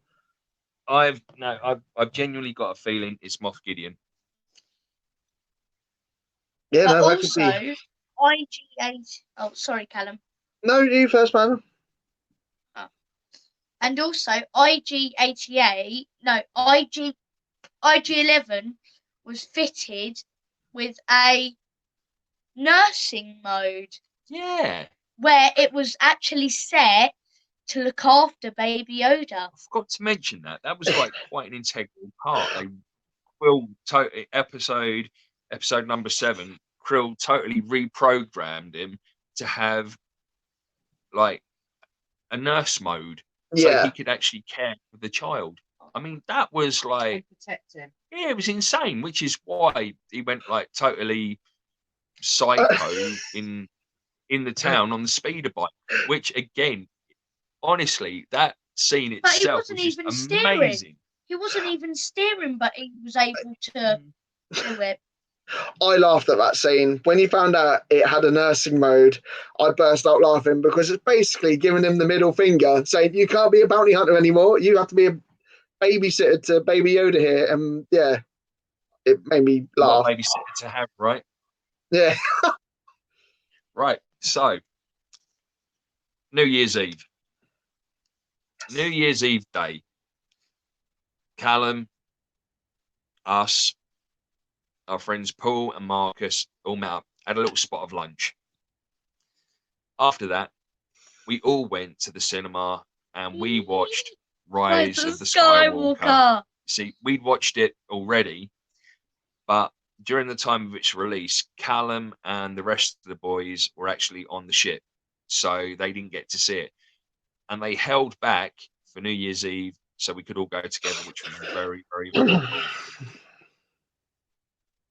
So we've already seen it. Callum, what were your first sort of like thoughts on Rise of Skywalker? It was quite good, but there is a few plot holes that made me a bit. But I could understand. You could easily fill those plot holes with your own imagination or whatever. But I did love it. I think it was a good way to end the saga. Would it be a saga? Yeah. No, Saga. Yeah. Because I think it tied everyone back together. You know, you had a bit of the old school in there, you had a bit of the new school, and you had a bit of my and Mika's age in there. I think it was a good tie up to the end. So yeah. Sarah? It tied the last 42 years, especially when you saw when they went onto that desert island and the desert part of the sand, and they actually ended up being in that carnival kind of thing, and it only happened once every 42 years, and that was actually a throwback to one of the first parts of the saga. So there was actually bits of each part of each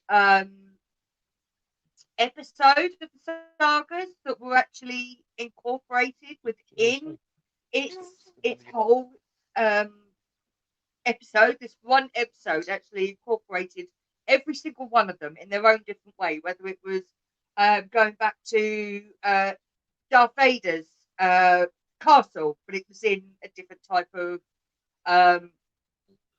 instead of it being like the desert, like it, or the lava, like it was when Darth Vader was, it was actually trees and bits like that. So it incorporated so many different things. And then you saw Rey where with the big planet, Death Star. The Death Star. See, I'm not as much of a fan of these, and I'm trying to work out bits and pieces that go with each. And then you saw like where Luke had actually been attacking Darth Vader, and you saw Rey actually in that space as well. So there were so many throwbacks to each and every episode of each of the sagas. It just tied everything together in so many different ways. But yes, there were holes that you could make it your own, but they also threw back to things like Attack of the Clones and the games where you could incorporate your different things from everywhere. So the true Star Wars fans that have been there for the last 40 odd years and that have actually watched all the Attack of the Clones and they've played every single Star Wars game, you would understand it from each and every angle. So it incorporated so much different things for each genre of era, but also that it went from not only these three sagas, but also games and other areas of Star Wars as it came into its own. So yeah, very good. Sorry. My favourite bit of Rise of Skywalker, Rey sitting in the air saying, "The Force is with me, the Force is with me, the Force is with me, the Force is not with me," and just falls back doing a backflip and landing on the floor. Then the first thing you see is Princess Leia standing there with the lightsaber, also wrapped round with. What did you think of the movie, though? A lot of improvements could have been done. Finn, straight up, bam. I don't get that guy. I don't get why Finn, he's in it. I'm not going to be rude at all to any of you Finn fans out there. Finn did hardly nothing. He didn't do nothing. You know, like when they were on the Millennium Falcon getting the information, what does he do? Just grabs the thing, put it in R2. When it's done, pull it out, give it to the guy. That's it. What realistically has Finn done over the last couple of episodes anyway? He hasn't done a great deal, has he? He's just run around, done a lot of shouting and screaming, and that was it. I mean, Canto Bight. I mean, Rose could have done that on her own. She wouldn't have needed Finn. You know, there was. I mean, the only thing that he's done, as I say, was beat Phasma in a fight. But so what? It's just that fight wouldn't have even happened anyway, because I'm pretty sure BB-8 would have taken her out with the Walker in The Last Jedi anyway. You know, so, she's a bucket head. So what? He was a bucket head. So, you know, I can't understand why Finn was there. I mean, he didn't serve a purpose or anything like that for the film. I mean, Poe, amazing. I think Oscar Isaac played Poe so well. Daisy Ridley, again, done really, really good. And some of the other people that kind of turned up on the side as well. Yeah. You know, had kind of like small cameos or, you know, unknown characters like Zori Bliss. I mean, I liked her. Really, really liked her. Even though she only had like small screen time, thought she played that bit really, really well. Richard E. Grant. Was it? Who's Richard E. Grant? He was the one who played the second in charge of the First Order, the older guy. I mean, was it Clyde? Clyde? The guy. Yeah, he was the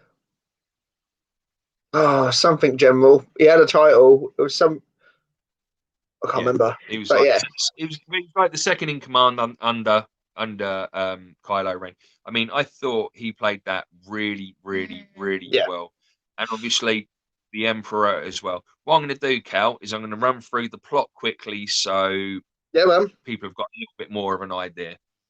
So that's all right. It's only like spoilers. No, look, that's it.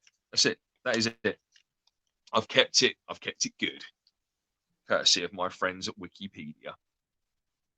So, following a threat of the revenge by the revered Emperor Palpatine, Kylo Ren obtains a Sith Wayfinder, leading him to the uncharted planet Exegol. There, he finds Palpatine, who reveals that he created Snoke as a puppet to control the First Order and lure Kylo Ren to the dark side. Palpatine unveils a secret armada of Star Destroyers and tells Kylo to find and kill Rey, who is continuing her Jedi training under the Resistance leader Leia Organa at Arjun Kloss. Finn and Poe deliver intel from a spy that Palpatine is on Exegol. Rey has learned from Luke Skywalker's notes that Sith Wayfinder can lead them there. Rey, Finn, Poe, Chewbacca, BB-8 and C-3PO depart in the Millennium Falcon to Pisana, where Luke's search for Exegol ended. On Pisana, the group encounters Lando Calrissian, who points them to the Wayfinder's last suspected location. Kylo learns where Rey is through their Force bond and travels there with his warrior subordinates, the Knights of Ren. Rey and the others discover the remains of the Jedi hunter named Ochi and his ship and a dagger inscribed with Sith text, which C-3PO's programming forbids him from interpreting. Sensing that Kylo is nearby, Rey goes to confront him. The First Order captures the Falcon, Chewbacca, and the dagger. Attempting to save Chewbacca, Rey accidentally destroys a First Order transport with Force lightning. Presuming that Chewbacca has been killed, the group escapes on Ochi's ship.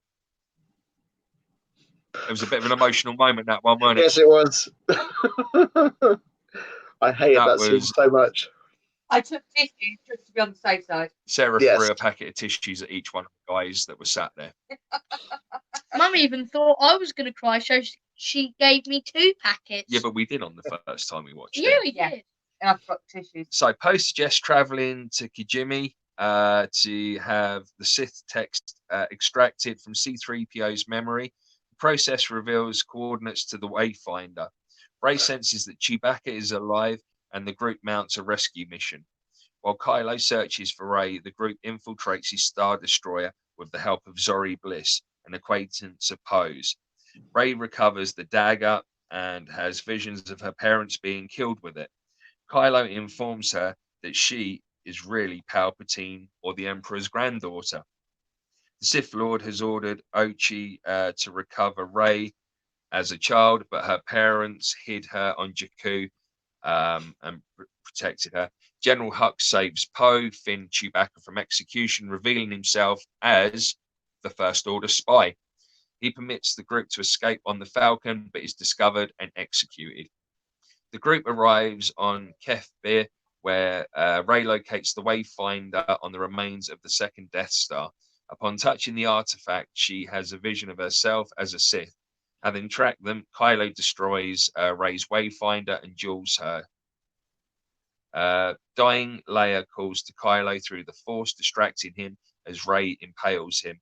Sensing Leia's death, Rey heals Kylo and takes his ship to exile herself on Arc 2. There, Luke's Force spirit encourages Rey to face Palpatine and gives her Leia's lightsaber. Rey leaves for Exegol in Luke's X-Wing fighter using the Wayfinder from Kylo's ship. Meanwhile, Kylo converses with a memory of his father, Han Solo, which was very cool. He throws away his lightsaber and reclaims his identity as Ben Solo. Palpatine has one of his super laser-equipped Star Destroyers obliterate Kijimi, very much like the laser did in Rogue One. Upon the group's return to the Resistance base, R2-D2 receives a signal from Rey. The Resistance follows Rey's coordinates to Exegol, where she confronts Palpatine. He demands she kill him to transfer his spirit to her. Lando brings reinforcements from across the galaxy to join the battle. Ben overpowers the Knights of Ren and joins Rey, but Palpatine drains the pair's power to rejuvenate himself. He attacks the Resistance fleet with Force Lightning and incapacitates Ben. Weakened, Rey hears the voices of past Jedi who lend her their strength. Palpatine attacks her with his lightning, but Rey deflects it using the Skywalker lightsabers, killing him and herself. Ben revives Rey by transferring his life force into her. Rey kisses Ben before he dies. Smoochy, smoochy kiss, no less, not just a peckaroo. Ben revives Ben, Rey kisses, blah, blah, blah, blah, across the road, left-hand side. The Resistance destroys the remainder of Palpatine's armada, and people across the galaxy rise up against the First Order. As the Resistance celebrates, Rey visits Luke's abandoned childhood home on Tatooine and buries the Skywalker lightsabers, having built her own. A passerby asks her name. As the spirits of Luke and Leia watch, she replies, Rey Skywalker. So basically, she just copied the name of Luke, saying, what should I be named? Oh, Rey Skywalker. She could have came up with anything else. Like, yeah, but I think that was very fitting. Very fitting. I don't think it did. You know, she could have been Rey Solo. That could have actually fit. Yeah, I mean, I don't know. I mean, maybe she kind of looked at it that Luke and Leia were kind of more of a father and mother to her during like the years bringing up training, blah blah. Yeah. So you can kind of look at it from that point of view. Because Palpatine took her parents away when she was only what, 5, 6? Yeah. I mean, I had proper issues with her taking the Skywalker name. I really, really, really did. Yeah, because she doesn't fit. And she never married a Skywalker. She wasn't born a Skywalker. In fact, being a Palpatine, she was probably as far from a Skywalker as you could probably ever get, right? But she didn't go to the dark side. She went to the light side. Oh, where she Luke was. And Leia were. She was actually dark side, really. Only by name. She was actually brought up on dark side. No, she wasn't. She was. Because Mika's actually got a little point there, just throw it out. Go for it. I don't think Rey won in the end, because obviously Palpatine wanted to get killed so he could possess Rey. Rey still killed him. So what's not stopping Palpatine from possessing Rey at the very end? And where did she get the lightning from? As well. That was not from her power. And Chaos Theory Productions says the yellow light. They love the yellow lightsaber. Yeah. That would suggest that she'd be going down the path of the Jedi Sentinel. Sentinel. Yeah. Sentinel. What? Yeah. Yeah. No. Good point. Yeah. But she actually used, sorry to interrupt, That's right. she used the end of her staff. If you look closely, one at the end of her staffs have a scarf wrapped round it and two like knobby bits at the end. Knobby bits. She put a kyber crystal in the middle of it, put a power thing. There you go. That's where she got her lightsaber from. Yeah.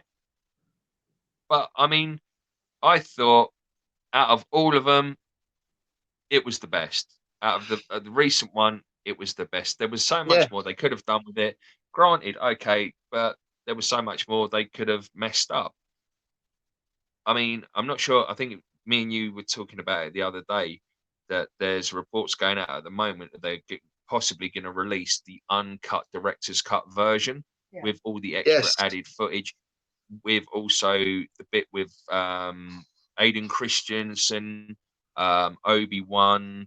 I mean, mate, what I would give to see the full uncut version of that. Yeah, earlier, Chaos Theory Production said, I heard that Disney is going to re-release Rise of Skywalker to add the scene with all the Jedi Force ghosts standing around Red. It needs to be. I mean, stop saying it got cut. Would it? And he also said, how cool would it have been if you saw Luke in the second season of Mandalorian as he looks for the child's other members of his race? That will happen. That is going to happen. Definitely, you are going to see Luke in there without a doubt. Because the other thing they're talking about at the moment is a Luke Skywalker show using technology like they did in Rise of Skywalker to make him look younger again. I mean, love that scene there. You see, apparently that was meant to be longer as well, where Luke is training Leia through her Jedi training. Yeah.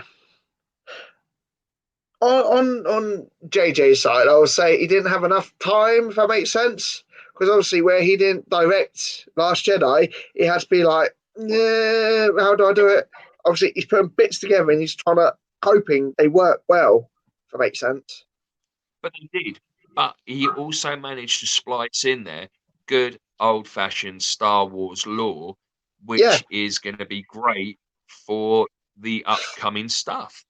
Bringing in sort of like other kind of Sith powers, Sith wayfinders, which, you know, we haven't heard of up until now, but yet, you know, they're already talking about Star Wars X. You know, I mean, they're so kind of, I'm trying to think of the name of the guy from Game of Thrones. Is it Kit something or whatever? You know, they're talking Gerard Butler, Keanu Reeves, Anthony Hopkins in this new version, which is going to go back before. So old Sith times, a possibility that you're going to have a young Yoda in there. My calculation is they'd probably have to go about 800 years before, because anything less than Yoda being 100 years old is probably still not old enough to wipe his own bum. Looking at baby Yoda. Yeah. His hands are too short. No. He's not old enough, is he? Because I mean, look at baby Yoda. He's 50 years old, and also I noticed, when they go into the Sith temple, you got those giant statues of Sith. One of those Sith were in there. I can't remember his name now, but he's in Knights of the Old Republic. Yes, his face appears on one of the statues. Yep. So that's what I mean. We've got some really, really good throwback to Knights of the Old Republic. Everything that we've kind of heard for sort of like the next sort of run of like Star Wars films for the next kind of like decade is looking more as though it's going to be more Knights of the Old Republic style. So we're going to get to see more Sith lore. And I think what that's kind of done is kind of certain bits and pieces within this have opened up the possibility or being more natural for us to see these things occurring in the next sort of like I don't know, generation of films, if you like. I would love it if they say, right, we're bringing out 3 more Star Wars films, but it's based on Sith. Just pure Sith, and maybe fighting the Republic or whatever. But focusing on the Sith. Yeah, but you've got the possibility now, Callum, where you don't have to kind of follow like the Skywalker bloodline anymore. No. You can now do that. You can now have like these big kind of like Lord of the Rings sweeping Jedi Sith battles across big sort of like planes and stuff like. But then you've also got the opportunity to have like your spin-off movies and things like that. You know, I mean, who does not want to have a movie, like you say, about the origins of the Sith, bringing that up, the origins of the Jedi, bringing that up. Yeah. Who started the battle? The Jedi attacking and massacring the Sith to start the battle, but yet the Sith were always seen as the bad guys when it was the Jedis that originally started it. So I know a little bit. Oh, go on, Mika.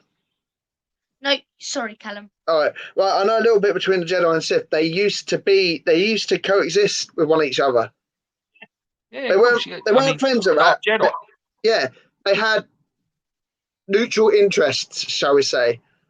And then I can't remember who it was, but someone down the line says, I don't want to be with the Jedi anymore. And then, that's what split them apart. And that's how it happened.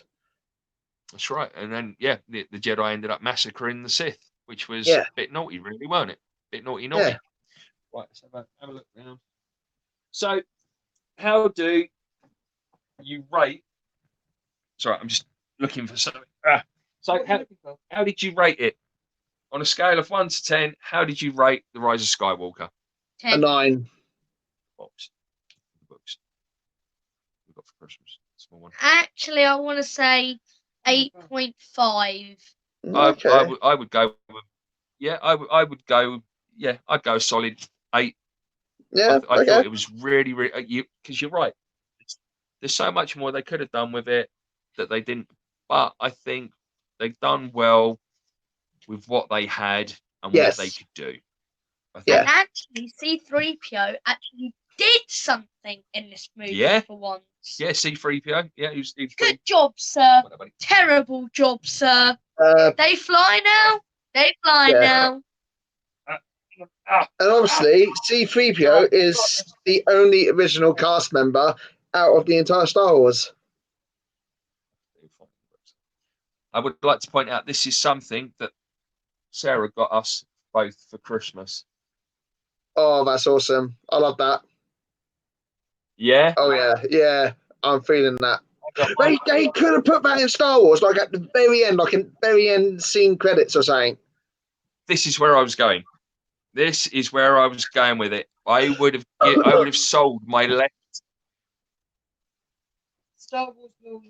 left man walnut on eBay to have had that shot of Luke, Leia, Lando, Han, and Chewie in the cockpit of the Falcon. And honestly, I would have given anything just to see that one moment.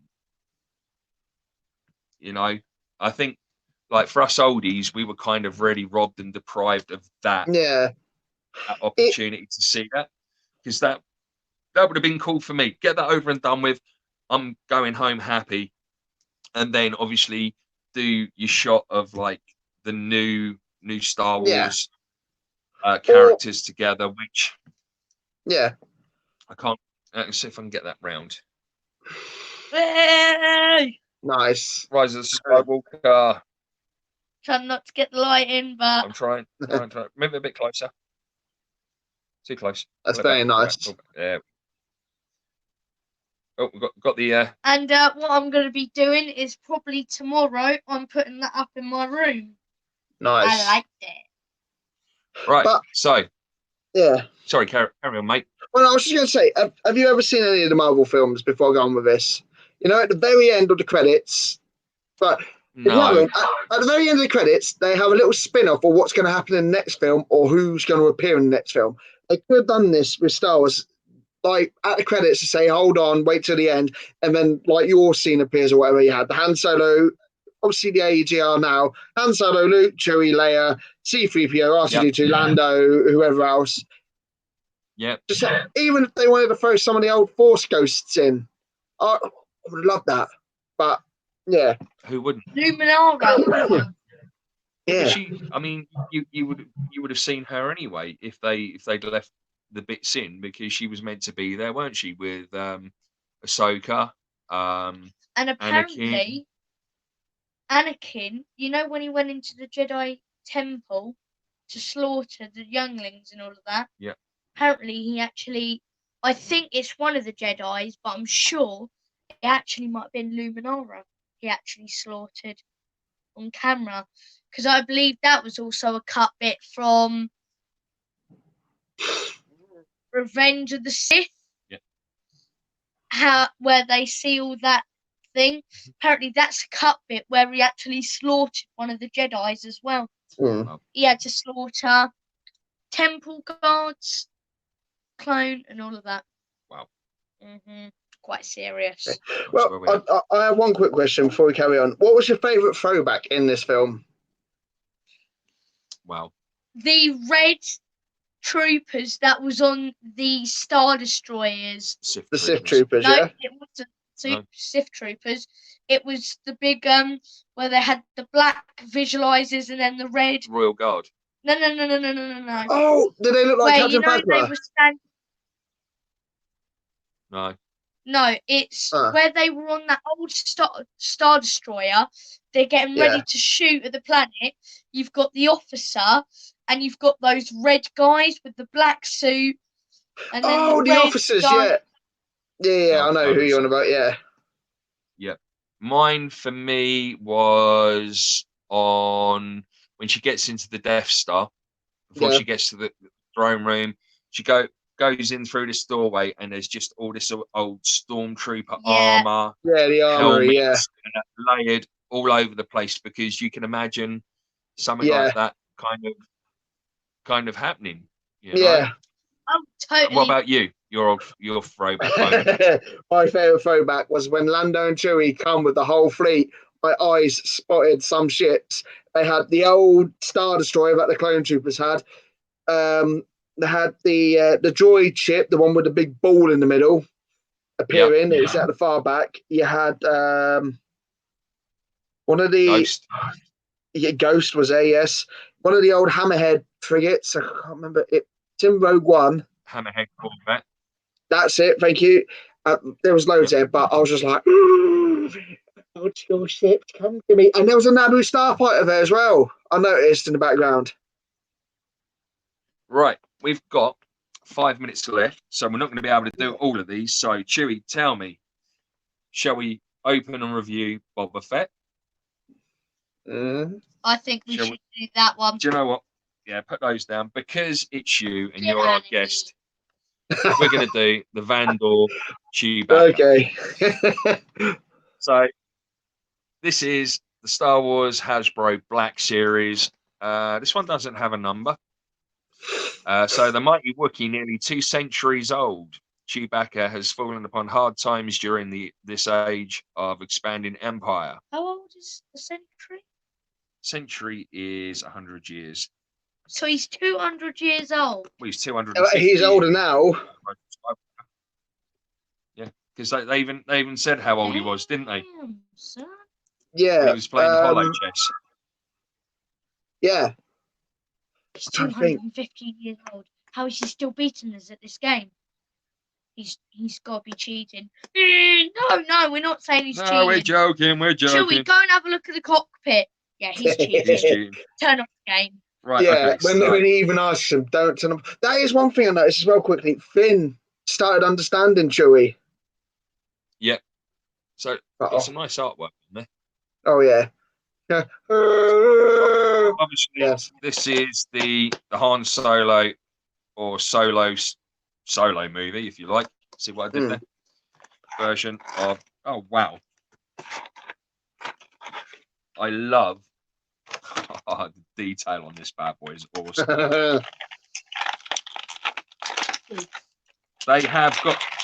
It's not a toy; it's a collectible. I've got away with that one. So they have got these. Oh wow, that sucker's in there good. Oh, out you come. There we go. Look at that. So these are the Hasbro Black Series 6-inch, opposed to the 3.75. So they are articulated. Yep. Hands, elbows, shoulders. The detail on that is where are we going? There. It's crazy, yeah.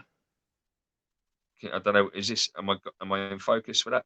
Close Yeah, up. I see him. Yeah. You know, it's ridiculous. And I like how you can see it's gone from black to yellow and then black and yellow. Wookie butt Yeah. shot. Nice.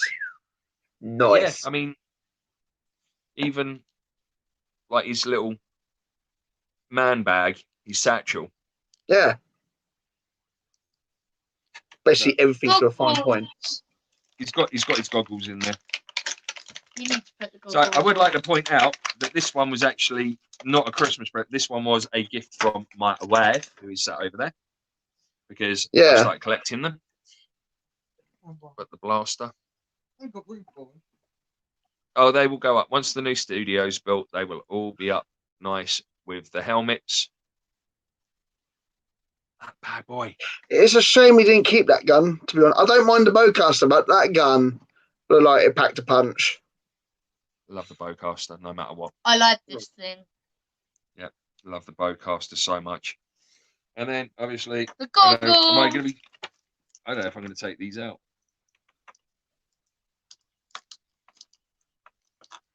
I really like this Wookiee. But I'm definitely not getting the young Han Solo to go with this one. No. Look at his the eyes. thing He's is- just like, whoa. I'll tell you what, I'll let you put these on. Yes. It's a shame Callum isn't here. There you go, dude. Well, technically, once you put those goggles on, I will be there. Technically. I see what you did there. Any questions from the chat room before we wrap? None at all. Really?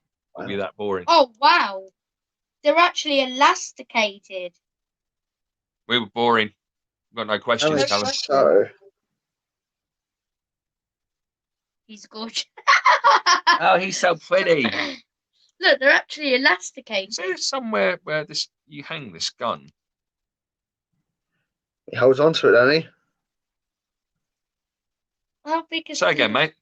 He holds on to it, if I'm correct. Hasbro normally do the characters. Yeah, definitely looks like me now. I see.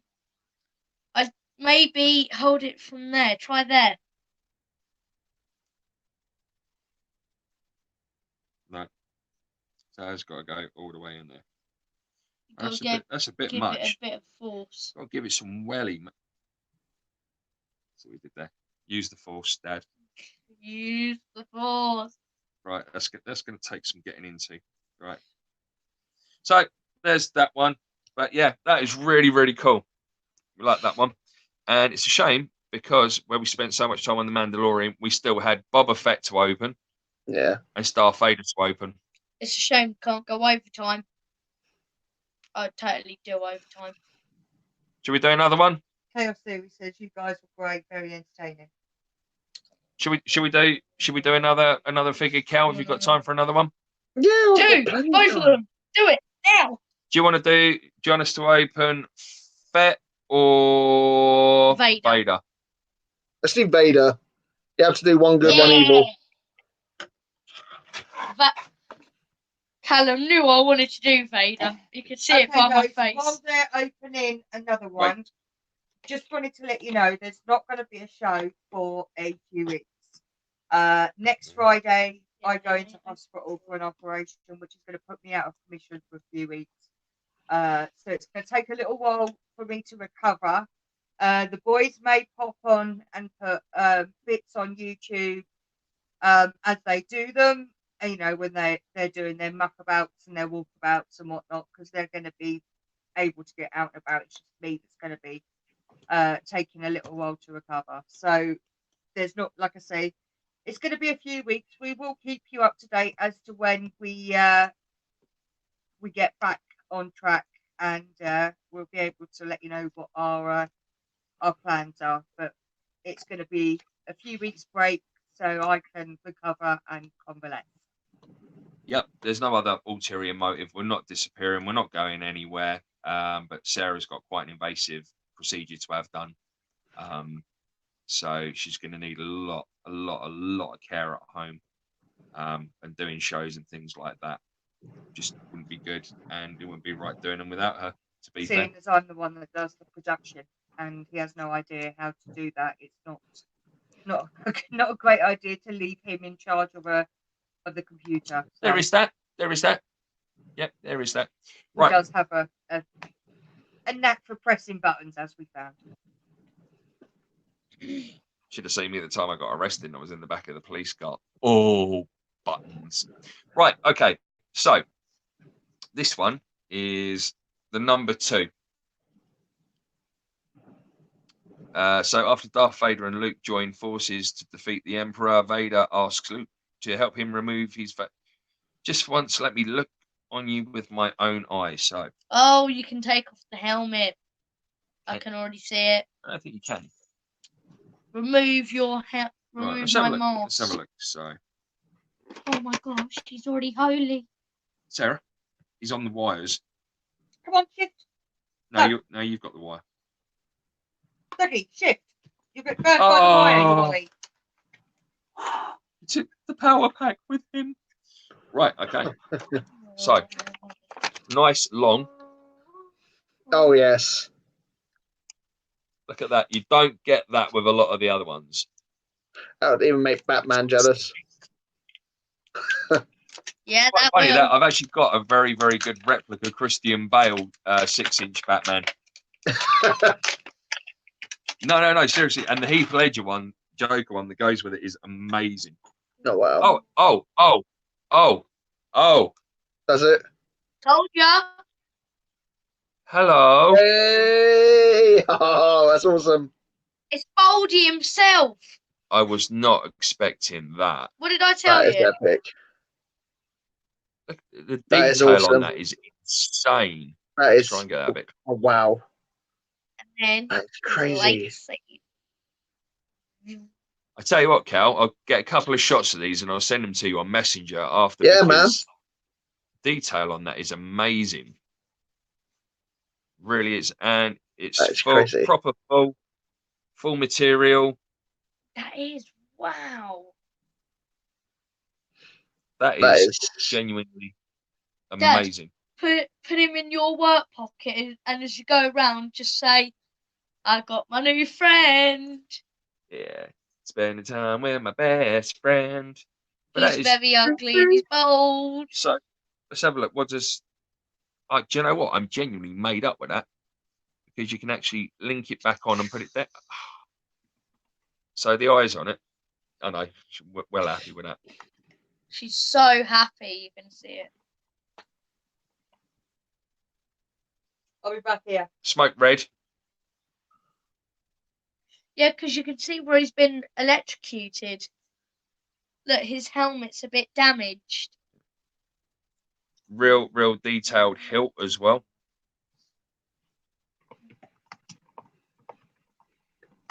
Sorry, I had to make music. It's so cool. That's okay. It's like when you leave the cinema after watching Star Wars, you have to play the music really loud. I don't know what you're on about. Do not know what you're on about. Oh wow, dude! He's got a movable cod piece. What? Nice. Boing. So you can deflect nut shots. Can't touch me. Can't touch this. Can't touch this. Dun, Yeah. dun, dun, dun, dun, You got the dun. funk, but you can't touch my junk.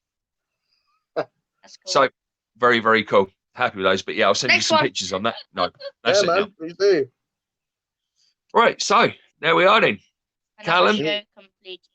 Thank you so much for spending another Saturday evening with us. Of course, man. Thank you for having me, as always. No, really. You're kind of getting out there now. You're becoming kind of a bit of a social media cult icon amongst sort of like the Fascination Street fans. You're getting there. You're getting Aren't there. you lucky? Oh, yes. I'll have my own street team I don't know called whether or not Kashik. it's lucky or a curse.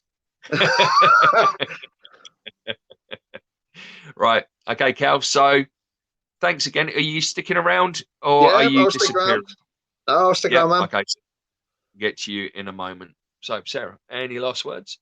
No, I think we've covered everything apart from thank you for watching and sticking with us, and Happy New Year to everyone. Happy New Year. And yeah, we will see you in a few weeks' time. Not sure when yet. No. Any last words from you? Baby Yoda, I love him. Okay, that was meaningful, And inspiring. I'm sure that's the type of thank thing. you ever so much, everyone, for sticking around and taking another ride with us down Fascination Street. First of all, I would like to say a big, big, big, big thank you to Pat Breeze. Yes. Because the evening we got home from watching Rise of Skywalker, we received a package. We opened the package, Mika put his hand in and pulled out a whole collection of original Star Wars trading cards that Pat had collected while he was a very young bearded man. But not just that. He gave us a my brain stopped working. 77 Star Wars brass belt buckle. An original 1977 brass Star Wars belt buckle. It's even dated on the back. I don't think we could actually put into words genuinely how much that meant to us, because honestly, to some people it may be nothing, but to us it was.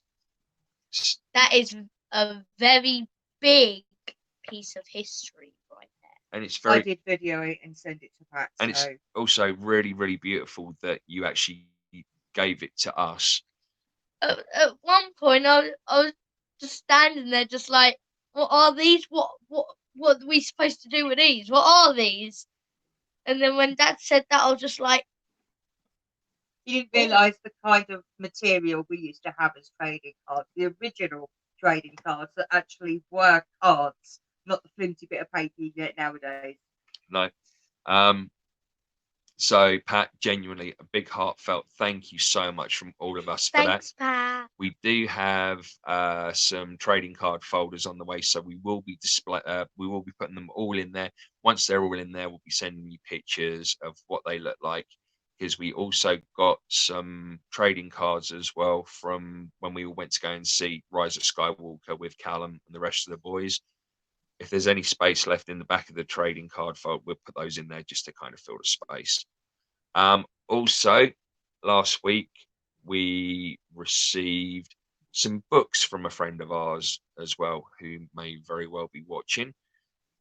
We'd like to say a big thank you to you for sending those to us. We haven't got the pictures sent out yet, have we? Or did you manage to send the pictures of the books that were sent to us? I've got the pictures, Yep. Not the pictures with you. Right, okay. So we'll get those done for you and sent to you again. Thank you so much for sharing that with us. I mean, I don't think any of you people realise how much these things actually mean to us. The fact that you've thought of us, you've sent them to us, and the fact that they are actually going to be kept like forever. And ever. I mean, if you knew how many Star Wars books we now have and bits and pieces, brilliant. And once I get the studio up and running, you'll be able to see the collectibles. So anyway, big shout out to quick. Natasha Nix, Mysterious Forces Live. Blue Druid Handcrafts, Stabbed in the Back Ghost Events UK, Steve and Shazzy. Can I put a shout out? 2 seconds, because I'm on a roll here. Dennis and Ray, Sixth Sense Media. Dave Partridge. Eric Stitt. Yeah, Eric Stitt. Inquire Within, yeah. Brett Larson. That's where I was going. Kat Hobson, Fate Magazine, Fate Radio. Chewy! I want to put a shout out for Chewy! One for Callum, for show. And that's it. So, until we meet again, we will obviously post updates online how Sarah's getting on and bits Yeah. and pieces. So yeah, so keep an eye out for us. If you don't follow us on Facebook or Twitter, the links are in the show description. Any questions, Emails are in anything, there too. just hit us up and we'll get back to you as soon as. So it's from Mika, Bye, everyone. Have From a Sarah. great time. See you soon. and from me. Ciao for now. Thanks for watching, everyone. Bye. See you later. Bye.